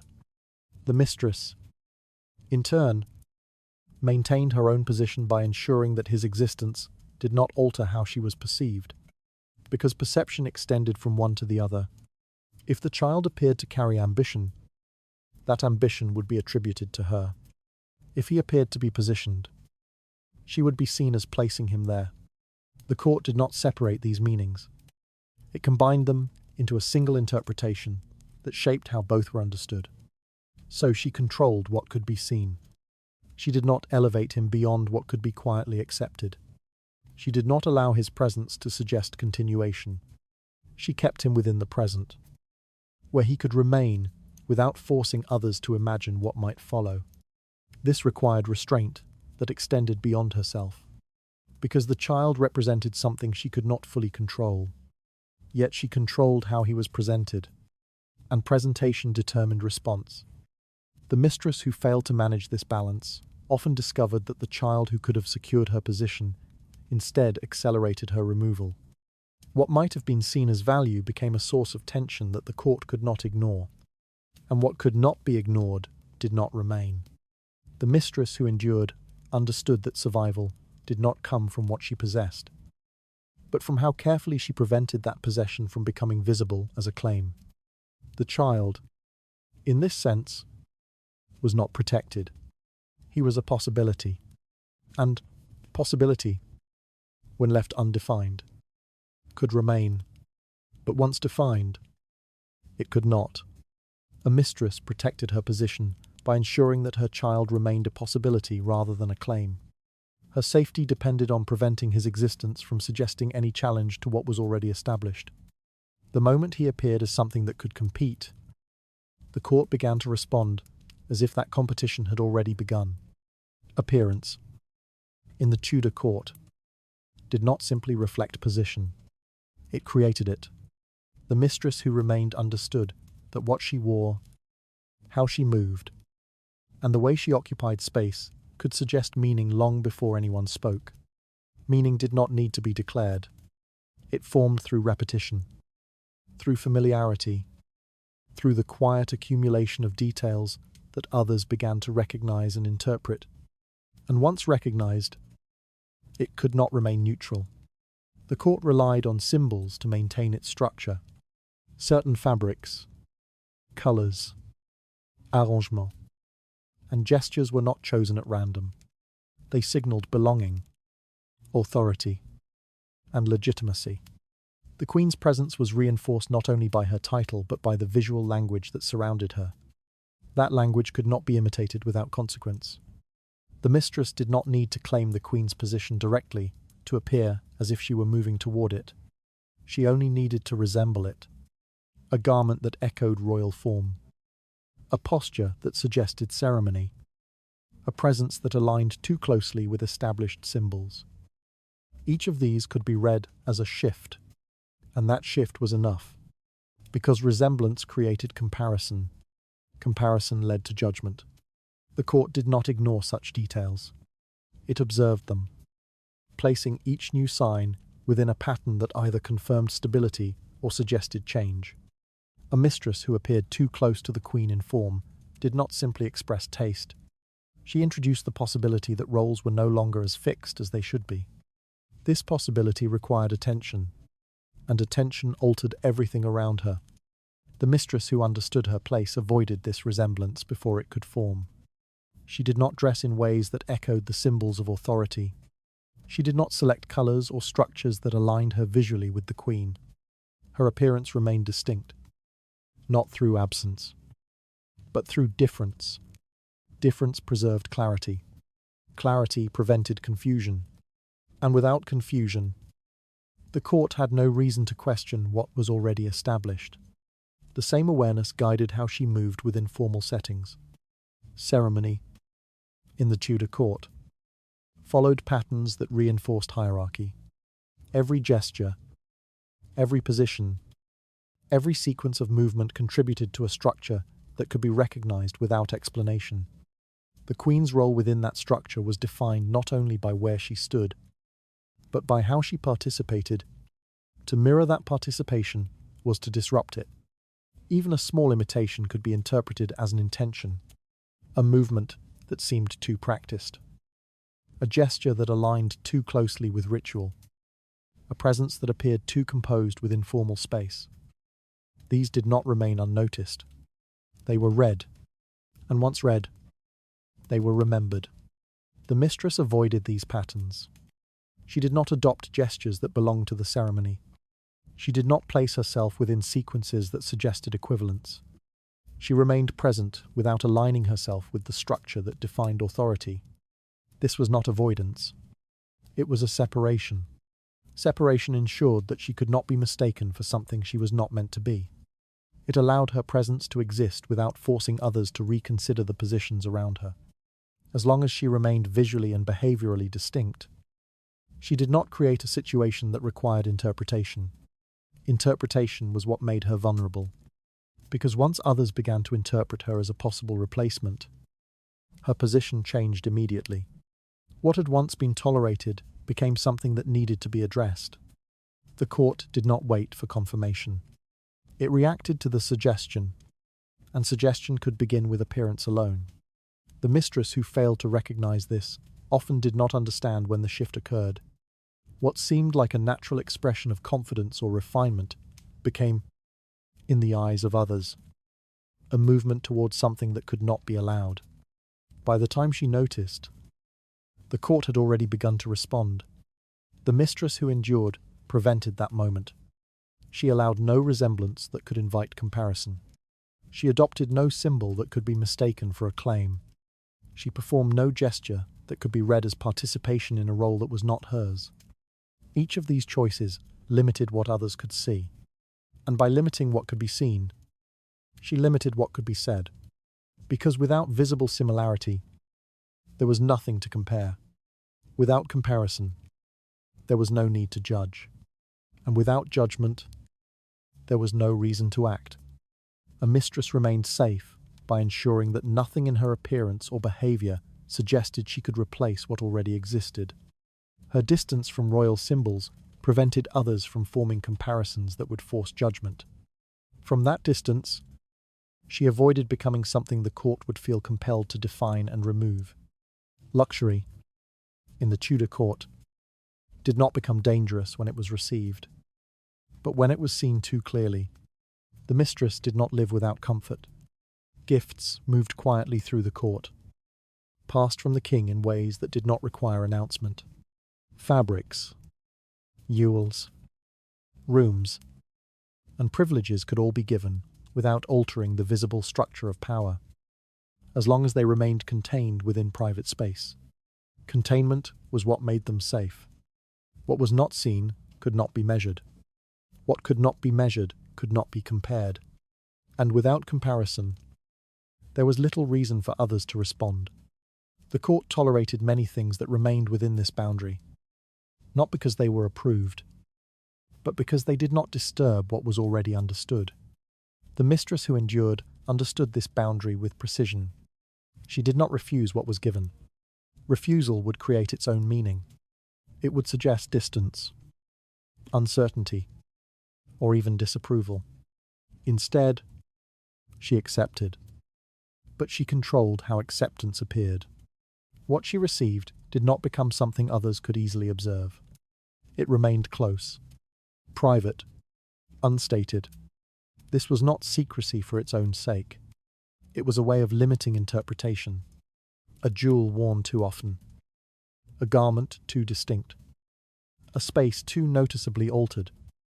Each of these could transform something private into something visible. And visibility created the conditions for comparison. Comparison rarely remained harmless. The court did not ignore the difference. It examined it. It placed one presence against another, measuring what could be seen and assigning meaning to what appeared unequal. The mistress who appeared too adorned did not simply display wealth. She suggested access. And access, when visible, invited attention. Attention moved quickly toward judgment. Those who watched did not ask whether the gifts were appropriate. They asked what those gifts meant. Did they signal a favor that might continue? Did they suggest a position that was becoming more stable? Did they indicate a shift in how the king distributed attention? These questions did not need answers to create tension. They only needed to exist. The mistress who allowed her luxury to become visible gave form to those questions. She made it easier for others to interpret her presence as something more than it was meant to be. And once interpreted, her position could no longer remain undefined. Undefined was where she was safest. So she reduced what could be seen. Her garments did not draw immediate attention. Her adornments did not suggest excess beyond what could be explained. The spaces she occupied did not differ so greatly that they required comment. She remained within a range that did not force others to reconsider what they already believed. This was not modesty. It was control over perception. To avoid becoming a point of envy was not simply a matter of comfort. Envy created focus. It sharpened attention, directed observation, and encouraged comparison. Those who felt it looked more closely spoke more often, and aligned more quickly against what they perceived as an imbalance. The mistress could not afford that focus, because focus created clarity, and clarity led to a response. The safest luxury was the kind that did not draw attention to itself. It existed, but it did not announce its presence. It did not disrupt the visual balance of the court. It did not invite others to measure what had been given and to whom. Measurement turned favor into structure. Structure made it visible, and what was visible could not remain without consequence. The mistress who failed to understand this often mistook display for security. She believed that what she possessed confirmed her position. That visibility would reinforce what had already been given. But in doing so, she transformed something fluid into something fixed. And once fixed, it could be judged. Judgment, in this environment, rarely favored what stood outside the established order. The court did not need to remove her immediately.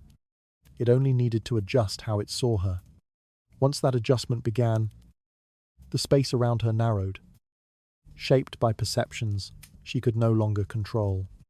By the time she recognized this, her position had already changed. The mistress who endured prevented that change. She allowed luxury to exist without allowing it to define her. She accepted what came without shaping it into something that required explanation.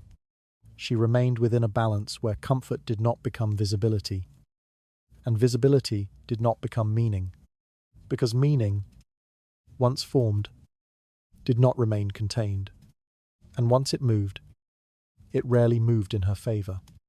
A mistress preserved her position by ensuring that what she possessed never became something others needed to measure. Her safety depended on keeping luxury contained, unseen, and without implication of greater access. From that restraint, she avoided becoming a point of focus that the court would eventually turn against. Luxury did not expose a mistress because it existed, but because it could be seen, counted, and remembered. The Tudor court did not overlook excess. It observed it, not always with open reaction, but with a steady attention that turned detail into meaning. What appeared at first as a simple gift could, over time, to become a pattern, and patterns, once recognized, invited interpretation that extended beyond the object itself. A single jewel might pass without comment. A second might be noticed. By the third, it was no longer the jewel that mattered. It was what the accumulation suggested. The mistress who allowed her surroundings to change too visibly did not simply enjoy what had been given. She created a contrast that others could not ignore. Her presence began to stand apart, not quietly, but with a clarity that invited comparison. Rooms became fuller, fabrics riche, details more defined, and the definition created focus. Focus moved attention toward her in ways that could not be softened. Those who might have ignored her before now began to observe more closely. What had once been accepted as part of the court's quiet arrangements became something that required explanation. Explanation was where danger formed, because the explanation led to questions. Why was she receiving so much? Why was it visible? What did it suggest about her position? These questions did not remain private. They passed through the court in fragments, each repetition shaping the meaning further. What began as observation became speculation. What became speculation began to resemble a conclusion. And once it resembled a conclusion, it no longer needed proof. The mistress did not need to claim anything for others to decide what she appeared to be. Her surroundings spoke for her. A room too carefully arranged, a garment too distinct, a presence too adorned. Each of these became part of a narrative she did not control. That narrative did not need to be accurate. It needed only to be consistent enough to be believed. Belief created alignment. Those who felt unease found confirmation in what they saw. Those who felt threatened found reason to justify it. Even those who had remained neutral began to adjust their position, not because they were certain, but because the pattern was becoming difficult to ignore, and once ignored, less often. It became real. The mistress who found herself within this shift often did not recognize when it began. The changes were gradual. What had once been unnoticed became remarked upon. What had once been accepted became questioned. The difference was not in what she possessed, but in how often it was seen. Visibility was what transformed luxury into risk. Because visibility allowed others to measure, measurement allowed comparison, and comparison led to judgment. Judgment did not need to be spoken aloud. It appeared through behavior. A look held longer than before. A conversation that ended too quickly. A presence that no longer felt welcome in the same way it once had. These were not reactions to a single moment. They were responses to a pattern. The mistress who understood this limited the pattern before it formed. She did not allow accumulation to become visible. She ensured that what she received did not align with something that others could follow from one moment to the next. Without continuity, there was no pattern. Without a pattern, there was no conclusion.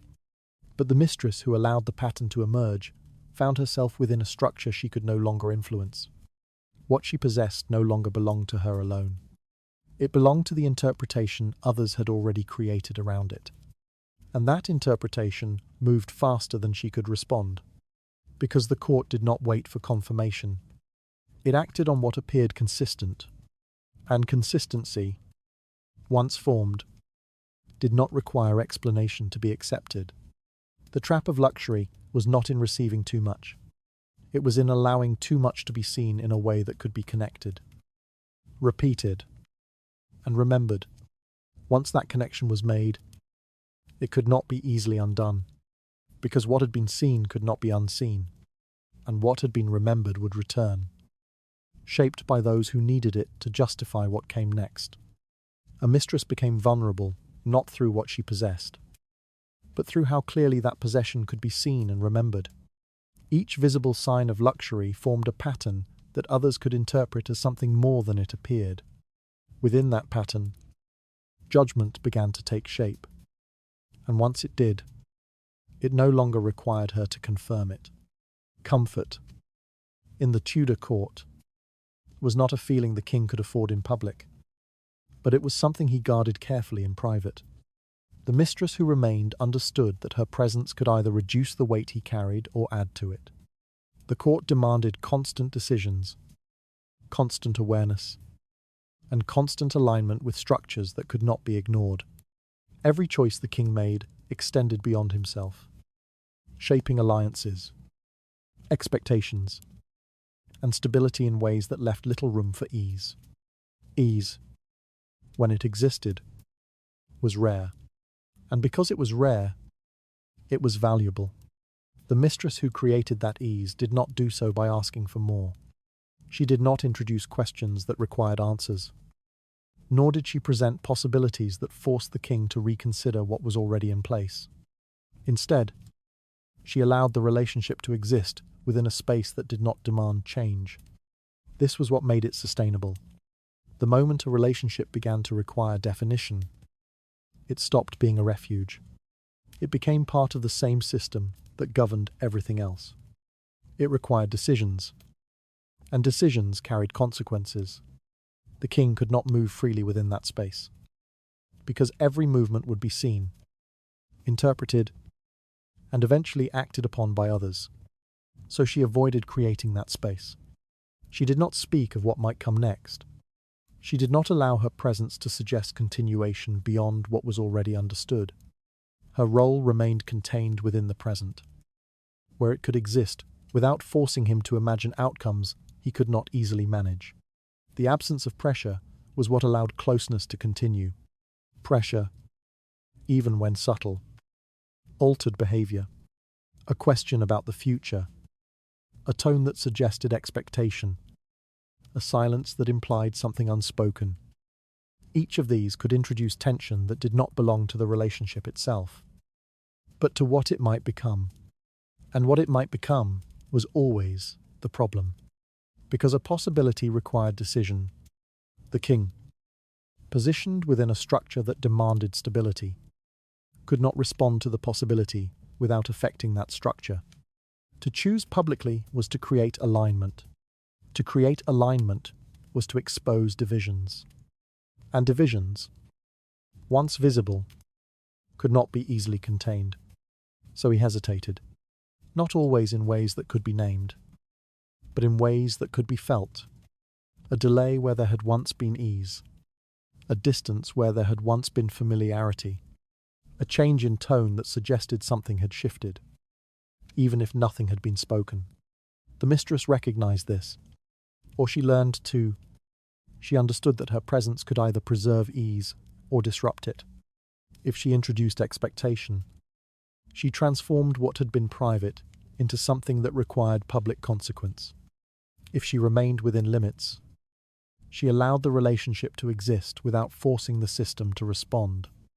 The difference was not in what she wanted, it was in what she allowed to appear. She did not ask him to choose.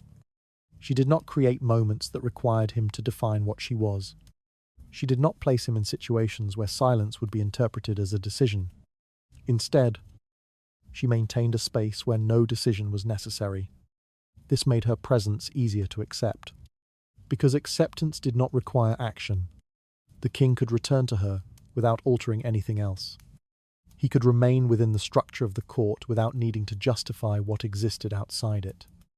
The relationship, as long as it remained undefined, did not demand explanation. And without explanation, it did not create tension that others could use.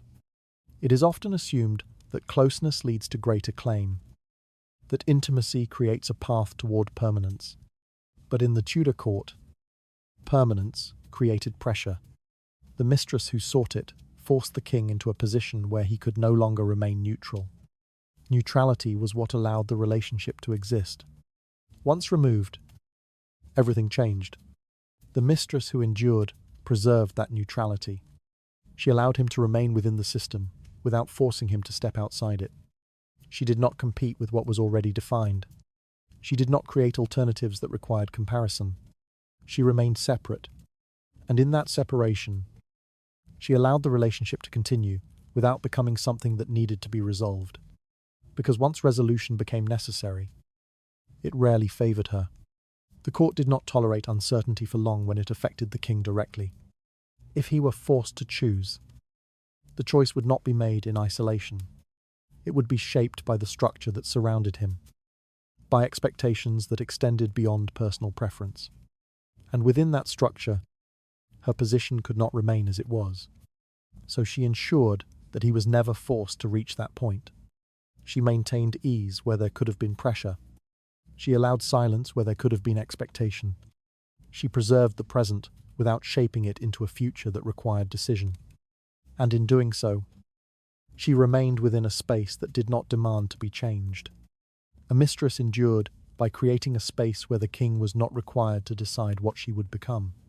Her safety depended on preserving ease, avoiding pressure, and keeping the relationship outside the need for public definition.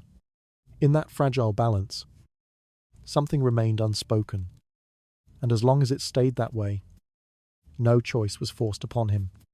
Intimacy, in the Tudor court, did not become powerful when it demanded something, but when it offered relief from everything that demanded. The king did not lack voices around him. The court was filled with them. Advisors spoke in careful tones. Nobles framed their requests through loyalty, and every conversation carried weight that extended beyond itself. Even silence, in such a place, often implied expectation. Nothing existed without consequence. This was what made a quiet presence valuable. The mistress who remained did not add to that weight. She did not speak in ways that required decision, nor did she frame her presence as something that needed to be justified. Instead, she appeared as a space where consequence seemed to lessen, where the king could exist for a moment without being measured against what was expected of him. This did not remove pressure. It softened it. And softening, when rare, became something the king returned to. The mistress understood that her role could not resemble those who surrounded him in public. She could not advise in ways that appeared formal, could not suggest in ways that resembled direction. I could not position herself as someone whose words altered outcomes beyond the moment in which they were spoken, because that would make her visible, and visibility would change everything. So she remained personal. Her presence did not extend into the language of power. It remained within the language of feeling, of response, of moments that did not require continuation. What she offered did not need to be recorded, repeated, or considered beyond its immediate effect. This made it easier to accept. Acceptance, in this case, did not require alignment. It did not create an obligation. The king could listen without committing. He could speak without consequence. He could remain within that space without carrying what he said into the structure that governed the rest of his world. This separation was what allowed the relationship to exist without forcing change. And without forcing change, it did not create resistance. The mistress did not become a source of demand. She became a place where demand was absent. This distinction shaped how she was perceived. Others did not see her as someone who gathered influence through position. They saw her as something less defined, something that existed outside the processes that required response. This made her more difficult to oppose, because there was nothing clear to oppose. Clarity created conflict. She avoided clarity. The emotions she provided did not lead to conclusions. They did not suggest a direction. They did not imply that something should follow from them. They existed within the moment and ended there, leaving no trace that could be used to form expectation. Expectation was what turned intimacy into pressure. Once pressure appeared, the relationship changed. It became part of the same system that governed everything else, requiring decisions, alignment, and consequence. The mistress who allowed this to happen no longer remained separate from the structure of power. She became part of it. And once part of it, she could no longer exist in the same way. The mistress who endured remained outside. She did not ask for outcomes. She did not shape conversations toward future possibilities. She did not allow her presence to suggest that something should be decided because of it. She remained within the present, where what she offered did not need to continue beyond itself. This required restraint, because closeness often creates the impulse to extend, to define, to secure what feels uncertain. The mistress resisted that impulse. She allowed the relationship to remain unstructured, even when structure might have seemed to offer protection. Structure, in this case, would have removed her, because the structure required recognition. Recognition required placement, and placement required judgment. By remaining personal, she avoided all three. Her presence did not compete with the roles that surrounded the king. It did not resemble them, did not imitate them, and did not attempt to replace them. It existed alongside, without forcing comparison. Without comparison, there was no need to evaluate. Without evaluation, there was no need to act. And without action, she remained within a space that could not be easily defined, and therefore could not be easily removed. A mistress endured by offering relief instead of demand, existing as a presence that did not require decision. Her safety depended on remaining personal, emotional, and separate from the structures that governed power. In that separation, something remained undefined, and as long as it did, no one was forced to turn it into something that required an end. Duration, in the Tudor court, did not define power. Recognition did. The mistress who remained understood that what she held was never meant to become permanent. It existed within a space that could not be fixed, shaped by favor that could rise and fall without explanation. To treat it as something lasting was to misunderstand its nature. And that misunderstanding often led to decisions that could not be undone, because permanence required definition. The definition required the court to respond. The structure of the court did not allow uncertainty to become stable. What could not be placed clearly within its order had to remain temporary, or it would eventually be forced into a form that could be judged.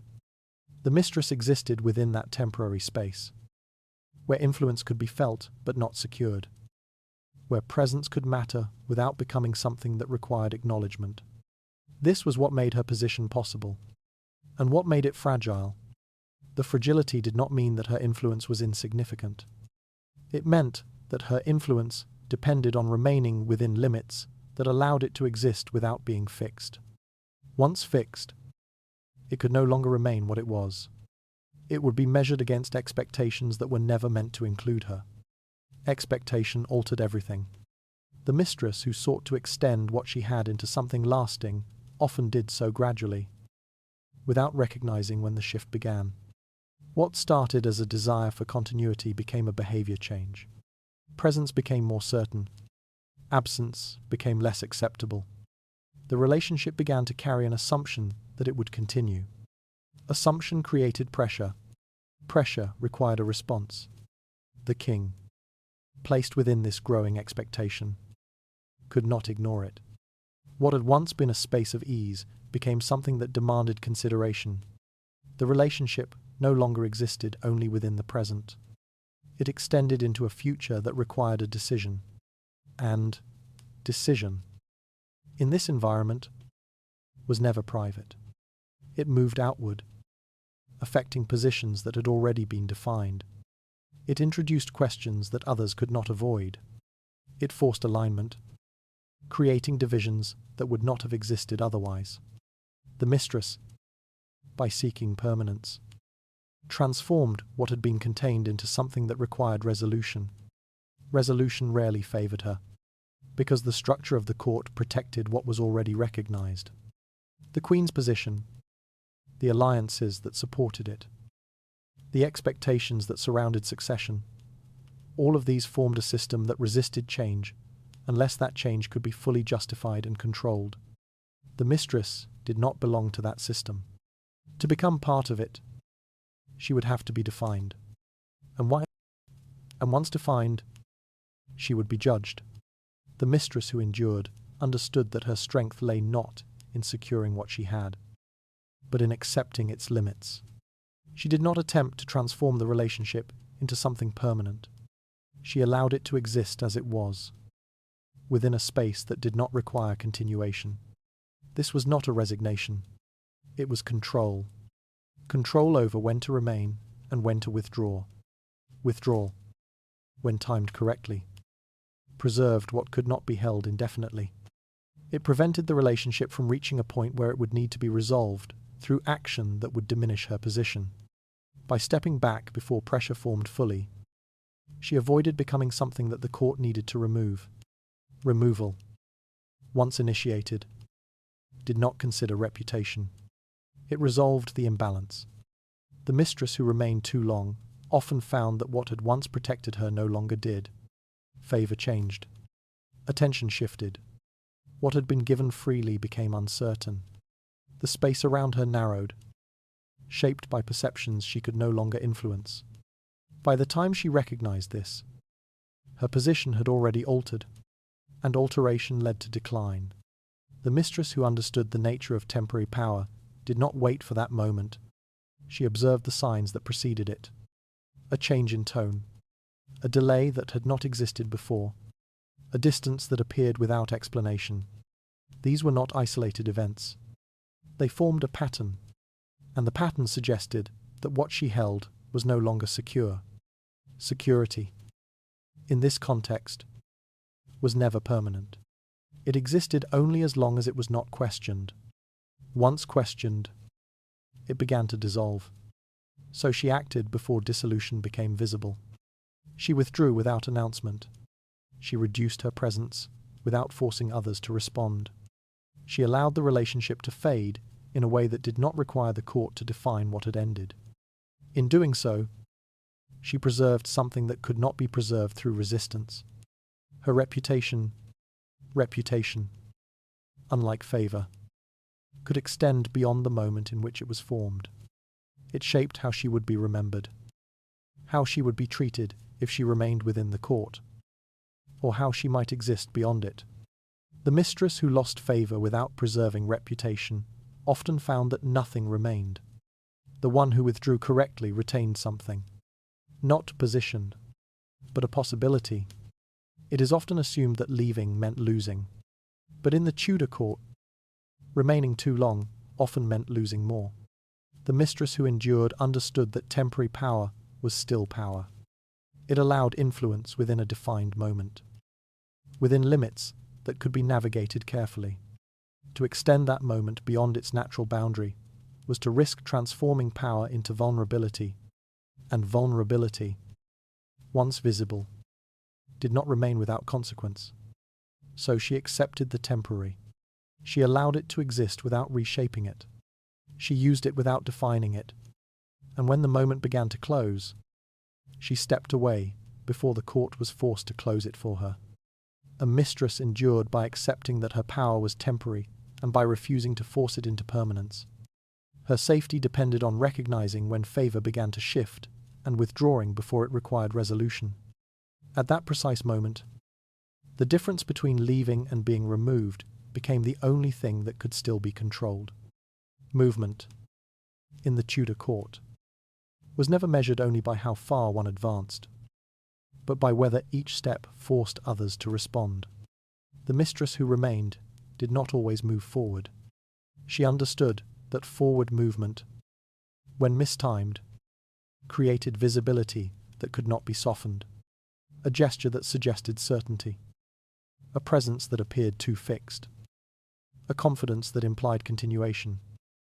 Each of these could shift how others understood her position, and once that understanding changed, it did not return easily.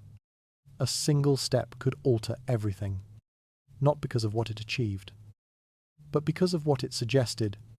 Advancement did not exist in isolation. It was seen, interpreted, and placed within a structure that demanded balance. When that balance appeared threatened, even slightly, the court began to adjust. Adjustment did not begin with confrontation. It began with observation. A look held longer than before, a silence that carried weight, a distance that did not require explanation. These were not reactions to success. They were responses to movement. The mistress who failed to recognize this often mistook progress for security.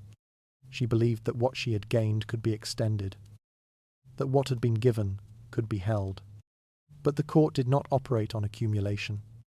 It operated on perception, and perception could change without warning. The moment her movement suggested permanence, it introduced pressure that could not be ignored. Others began to reconsider their positions. What had once been accepted became something that required attention. The space around her, once open, began to narrow in ways she could not easily control, because narrowing was not announced. It happened gradually. By the time it was visible, it was already in motion. The mistress who endured recognized this before it became clear. She did not wait for confirmation. She read the signs that others might dismiss. A hesitation where there had once been ease. A delay that suggested reconsideration. A presence that no longer felt entirely welcome. These signs did not demand action. They suggested it, and the suggestion was enough. The decision to step back did not come from weakness. It came from understanding that remaining in place would force others to act. Once action was required, it would not be shaped by her. It would be shaped by the structure that surrounded her, by expectations that had little interest in preserving her position. So she moved first, not visibly, not in a way that invited interpretation, but with a quiet adjustment that reduced her presence before it could be reduced for her. She did not announce her departure. She allowed distance to form without giving it a clear beginning. This preserved ambiguity. Ambiguity prevented final judgment. Without a defined end, the relationship did not need to be resolved through a visible conclusion. It faded rather than broke, leaving behind something that could not be easily shaped into a narrative of failure. This mattered because endings, in the Tudor court, were rarely neutral. A visible removal created a story. A story created meaning. Meaning shaped reputation in ways that extended far beyond the moment itself. The mistress who left at the right time avoided that story. She did not become an example. She did not become a warning. She remained something less defined. Something that had existed without forcing the court to decide what it had been. This preserved what could still be preserved. Reputation, once damaged, could not be restored through explanation. It lived in memory, repeated and reshaped by those who found use in it. The mistress who remained too long often found that her departure was no longer her own. It was shaped by others, framed in ways she could not control. The mistress who stepped back avoided that loss. She allowed herself to leave before leaving became necessary. This was where control remained, not in holding position, but in choosing when to release it. It is often assumed that power lies in staying, in enduring, in refusing to give ground. But in the Tudor court, endurance without awareness often led to exposure. The longer one remained beyond the limits of what could be tolerated, the more likely it became that the system would intervene. Intervention did not preserve. It resolved. and resolution rarely favoured those who had already become visible as a problem. The mistress who endured understood that power could exist in departure, not as an escape, but as a decision. She chose the moment before it was chosen for her, preserving what remained, rather than risking everything for what could not be kept. Because in that moment, small and difficult to recognize, the difference between leaving and being removed was the only difference that still mattered. A mistress did not lose power by stepping back, but by stepping forward when the court had already begun to shift. Her survival depended on recognizing when movement would force others to respond. From that point, leaving quietly became the only action that still belonged to her. Ambition, in the Tudor court, did not become dangerous when it existed, but when it became visible enough for others to respond to it. The court did not punish desire itself. It was filled with it. Every noble, every advisor, every presence that moved through its halls carried some form of ambition. What distinguished one from another was not the presence of that ambition, but the way it was expressed, contained, or allowed to appear. Visibility was what separated survival from exposure. The mistress who misunderstood this often believed that strength required expression. She assumed that to secure her position, she needed to show confidence, to make her presence known, to ensure that others recognized what she had become. In doing so, she transformed something fluid into something defined, and the definition changed everything. Once defined, she could be placed. Once placed, she could be compared. Once compared, she could be opposed. This sequence did not require confrontation to begin. It emerged naturally from the structure of the court, which depended on recognizing and organizing every presence within it. The mistress who allowed herself to be clearly understood forced the court to decide what she was, and decisions rarely favored uncertainty. The one who endured moved differently. She did not remove ambition from herself. She concealed it within behavior that did not require interpretation. Her actions did not announce an intention. Her presence did not suggest movement towards something more. She remained within limits that allowed her to exist without forcing others to respond. This was not the absence of ambition. It was its control. Control meant understanding that not every advantage needed to be used, that not every opportunity needed to be pursued, and that not every moment of closeness needed to be extended into something more permanent. The mistress who survived recognized that pushing too far, even once, could alter how she was perceived in ways that could not be undone. Because perception did not reset, it accumulated. A single moment of visible ambition could outweigh a long period of restraint. A gesture that suggested a claim could redefine everything that came before it. The court did not measure behavior evenly. It remembered what confirmed its suspicions and forgot what did not. Suspicion, once confirmed, did not disappear. It spread. The mistress, who appeared too certain, too confident, too willing to take space that was not clearly hers, became something that others needed to account for. Her presence no longer fit within the quiet arrangements that allowed her to remain. It demanded attention. Attention led to alignment. Those who felt threatened moved closer to one another. Those who had remained neutral began to choose positions, even if only through distance or silence. What had once been contained within a private relationship became part of a larger structure that required resolution. Resolution rarely remained subtle. It often arrived quietly, but its effects were clear. Access changed. Presence was reduced. What had once been natural became restricted. The mistress, now visible in a different way, found herself within a space she could no longer navigate as before. This was the cost of visible ambition. The mistress who endured avoided this cost by understanding that power did not need to be proven. It needed to remain unchallenged. To remain unchallenged, it had to remain unthreatening. To remain unthreatening, it had to avoid taking a form that others could define. This required restraint that was not always obvious. She did not correct every misunderstanding. She did not respond to every slight. She did not move to secure every advantage. Each of these omissions prevented escalation. Escalation was what transformed presence into conflict. Conflict forced decisions, and decisions, within the Tudor court, rarely preserved what existed outside the established order. It is often assumed that those who survived did so because they were stronger, more influential, or more favoured than others. But strength, when visible, created resistance. Influence, when clear, created opposition. Favour, when extended too far, created expectation. Expectation was what led to the downfall. The mistress who remained did not allow expectation to form. She allowed uncertainty to persist. Uncertainty delayed response. Delay preserved position. This was the difference between ambition and wisdom. Ambition sought to extend what was possible. Wisdom understood where extension would lead. The mistress who chose ambition over restraint often did not recognize the moment when her position shifted. What had once protected her no longer did.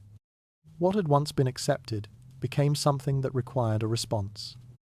And once the response began, it did not stop until balance was restored. Balance, in this case, did not include her. The mistress who chose wisdom avoided that moment. She remained within limits that others did not need to question. She did not seek to become central. She did not attempt to transform what she had into something permanent. She allowed her position to remain what it was, without forcing it into something more. This allowed her to remain longer than others who had reached further. Because survival in the Tudor court did not belong to the one who reached the highest. It belonged to the one who knew when to stop. A mistress did not fall because she lacked ambition, but because she allowed that ambition to become visible. Her survival depended on the restraint that prevented others from needing to respond to what she might become.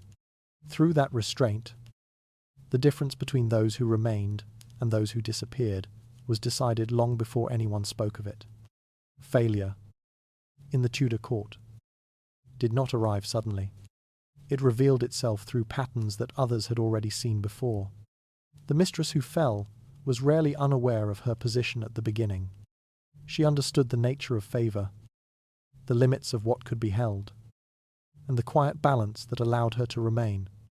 What separated her from those who endured was not ignorance, but a shift in how she responded to what she believed she had gained. That shift often began with certainty. Certainty changed behaviour. It altered how she moved, how she spoke, how she understood the space around her. What had once been approached with caution became something she believed she could manage. What had once required restraint began to feel stable enough to extend. This was where the pattern turned. The mistress who attempted to claim the crown did not always do so directly. She might not speak the desire aloud, might not frame it as an intention, but her actions began to suggest it. Her presence became more defined. Her position appeared less temporary. Her relationship with the king began to carry the weight of expectation. Expectation was what transformed her. It shifted how others perceived her, not as someone within a contained arrangement, but as someone moving towards something that could not be allowed. The court did not wait for her to succeed. It responded to the possibility that she might, and that possibility was enough. Those who had remained neutral began to reposition themselves. The queen's allies grew more attentive. The space around the mistress narrowed, shaped by perceptions she could no longer influence. What had once been overlooked became central. Centrality created exposure. Exposure led to judgment, and judgment led to action. The mistress who built visible alliances followed a similar pattern. She believed that support would secure her position, that surrounding herself with those who favoured her would create stability.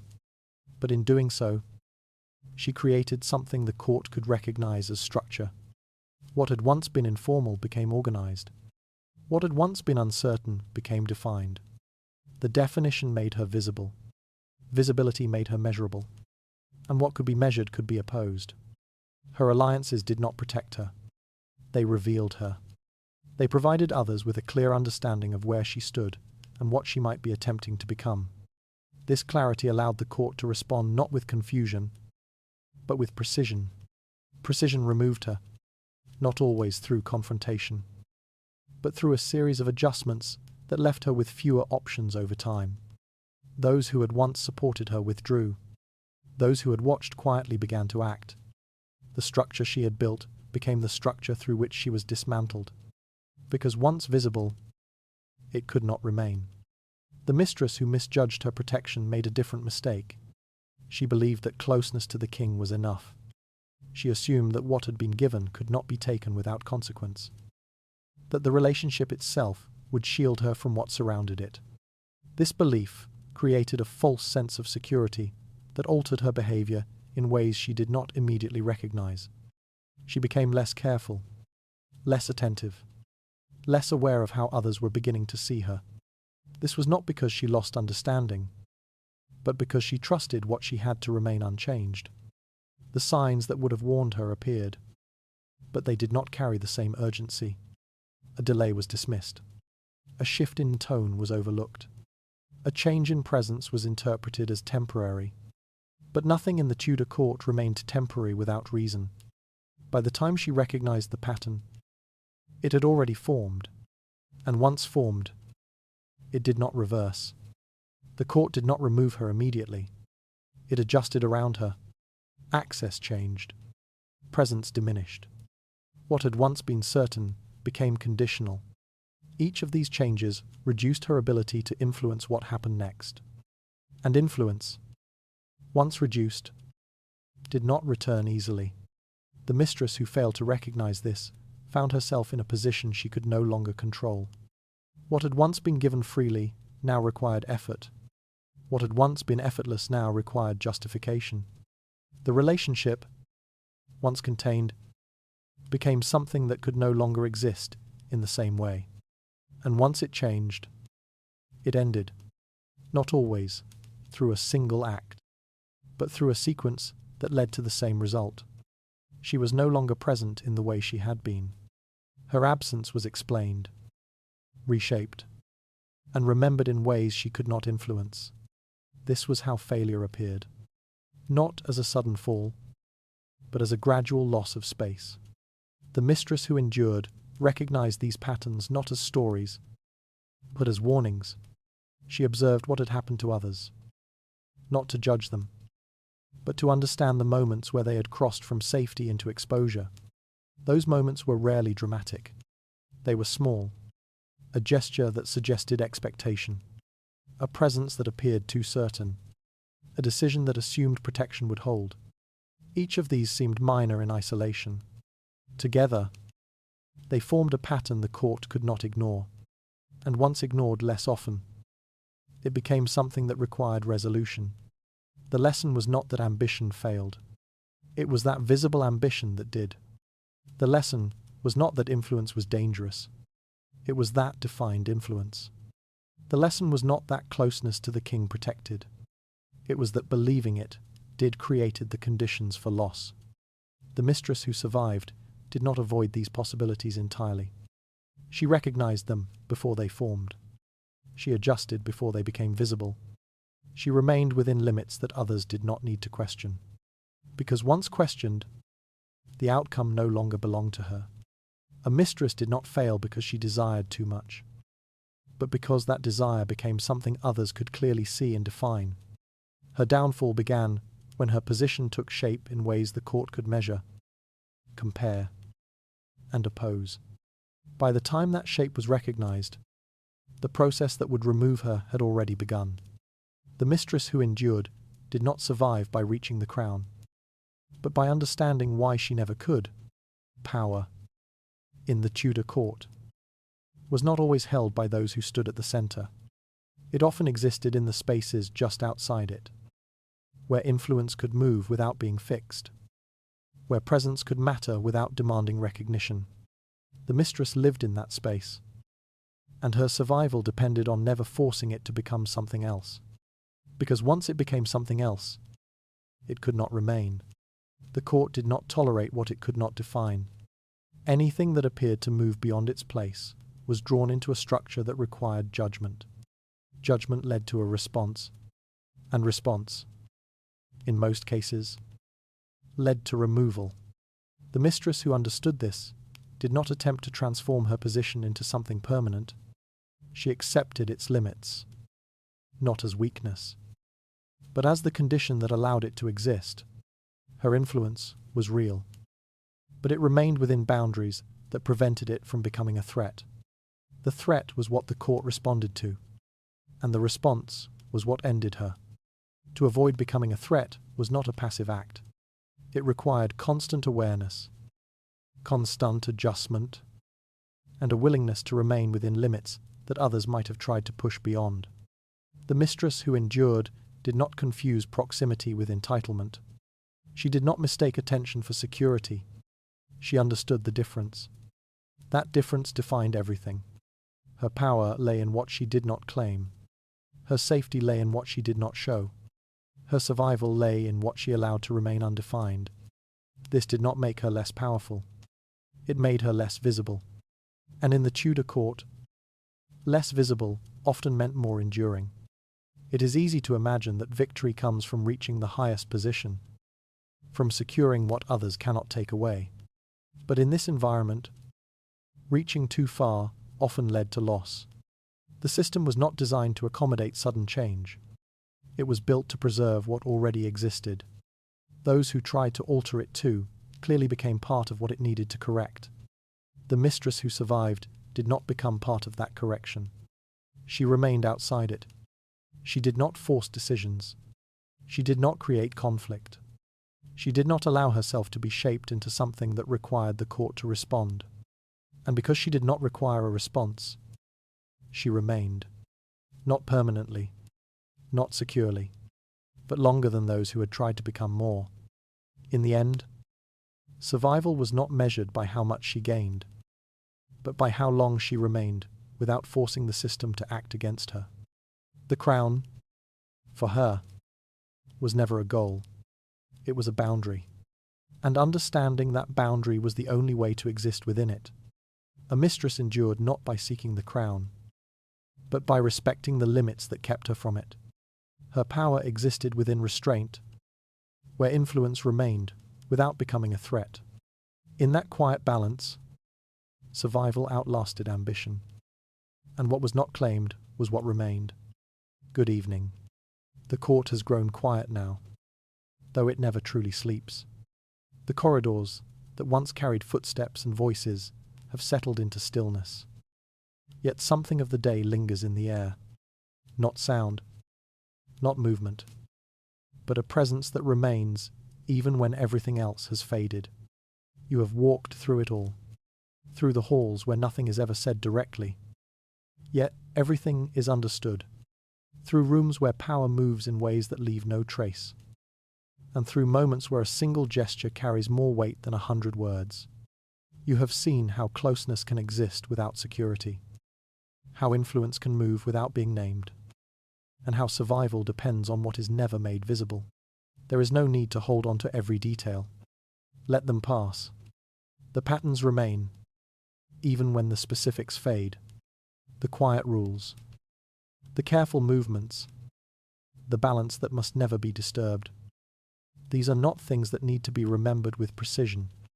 They settle on their own, forming an understanding that does not require effort. The Tudor court is no longer around you. You are no longer standing within its structure, no longer watching how every presence adjusts, how every silence carries meaning. That world can remain where it belongs, contained within the story you have just moved through. You can step away from it now. There is nothing left to decide, nothing left to interpret, nothing is left that requires your attention. The tension that once shaped every moment has no place here. It can fade, gradually, without needing to be resolved. The careful observation, the constant awareness, the quiet calculations, all of it can loosen, one piece at a time. You do not need to follow it further. Just allow it to settle. The stillness around you is not the stillness of the court. It does not watch. It does not measure. It does not respond. It simply remains. unchanged, waiting for nothing. And you can remain within it. There is no expectation here, no position to hold, no balance to maintain, only the quiet, only the space that does not ask anything from you. Let your thoughts move more slowly. Let them drift, without needing to return to anything you have just seen. The images of stone walls, candlelight, distant voices, they can soften, becoming less defined, less present, until they are no longer something you are inside, but something that you do not need to stay with them. You can leave them where they are. The night does not require explanation. It does not ask for clarity. It does not turn what you feel into something that must be understood. It simply holds you, without demand, without pressure, without movement, and within that, you can rest. Your breathing can slow. Your body can settle. There is nothing to prepare for, nothing to anticipate, nothing that will change if you do not remain alert. Everything that needed to happen has already happened. Everything that needed to be seen has already been seen. Now there is only this moment, and it does not need to become anything else. If thoughts return, let them pass without following them. They will fade on their own. There is no need to hold them. No need to shape them into something meaningful. Meaning is no longer required. You are no longer in a place where meaning carries weight. You are here, in the quiet, in the stillness, in a space where nothing needs to be decided, and nothing needs to be held. Let that be enough. Let it become softer. Let it become distant. And as it does, allow yourself to follow that distance, slowly, without effort, without resistance, until even the awareness of it begins to fade. You do not need to go anywhere. You do not need to do anything. Just remain here, as everything else becomes less and less present, until there is nothing left to notice, nothing left to follow, nothing left but rest. Good night.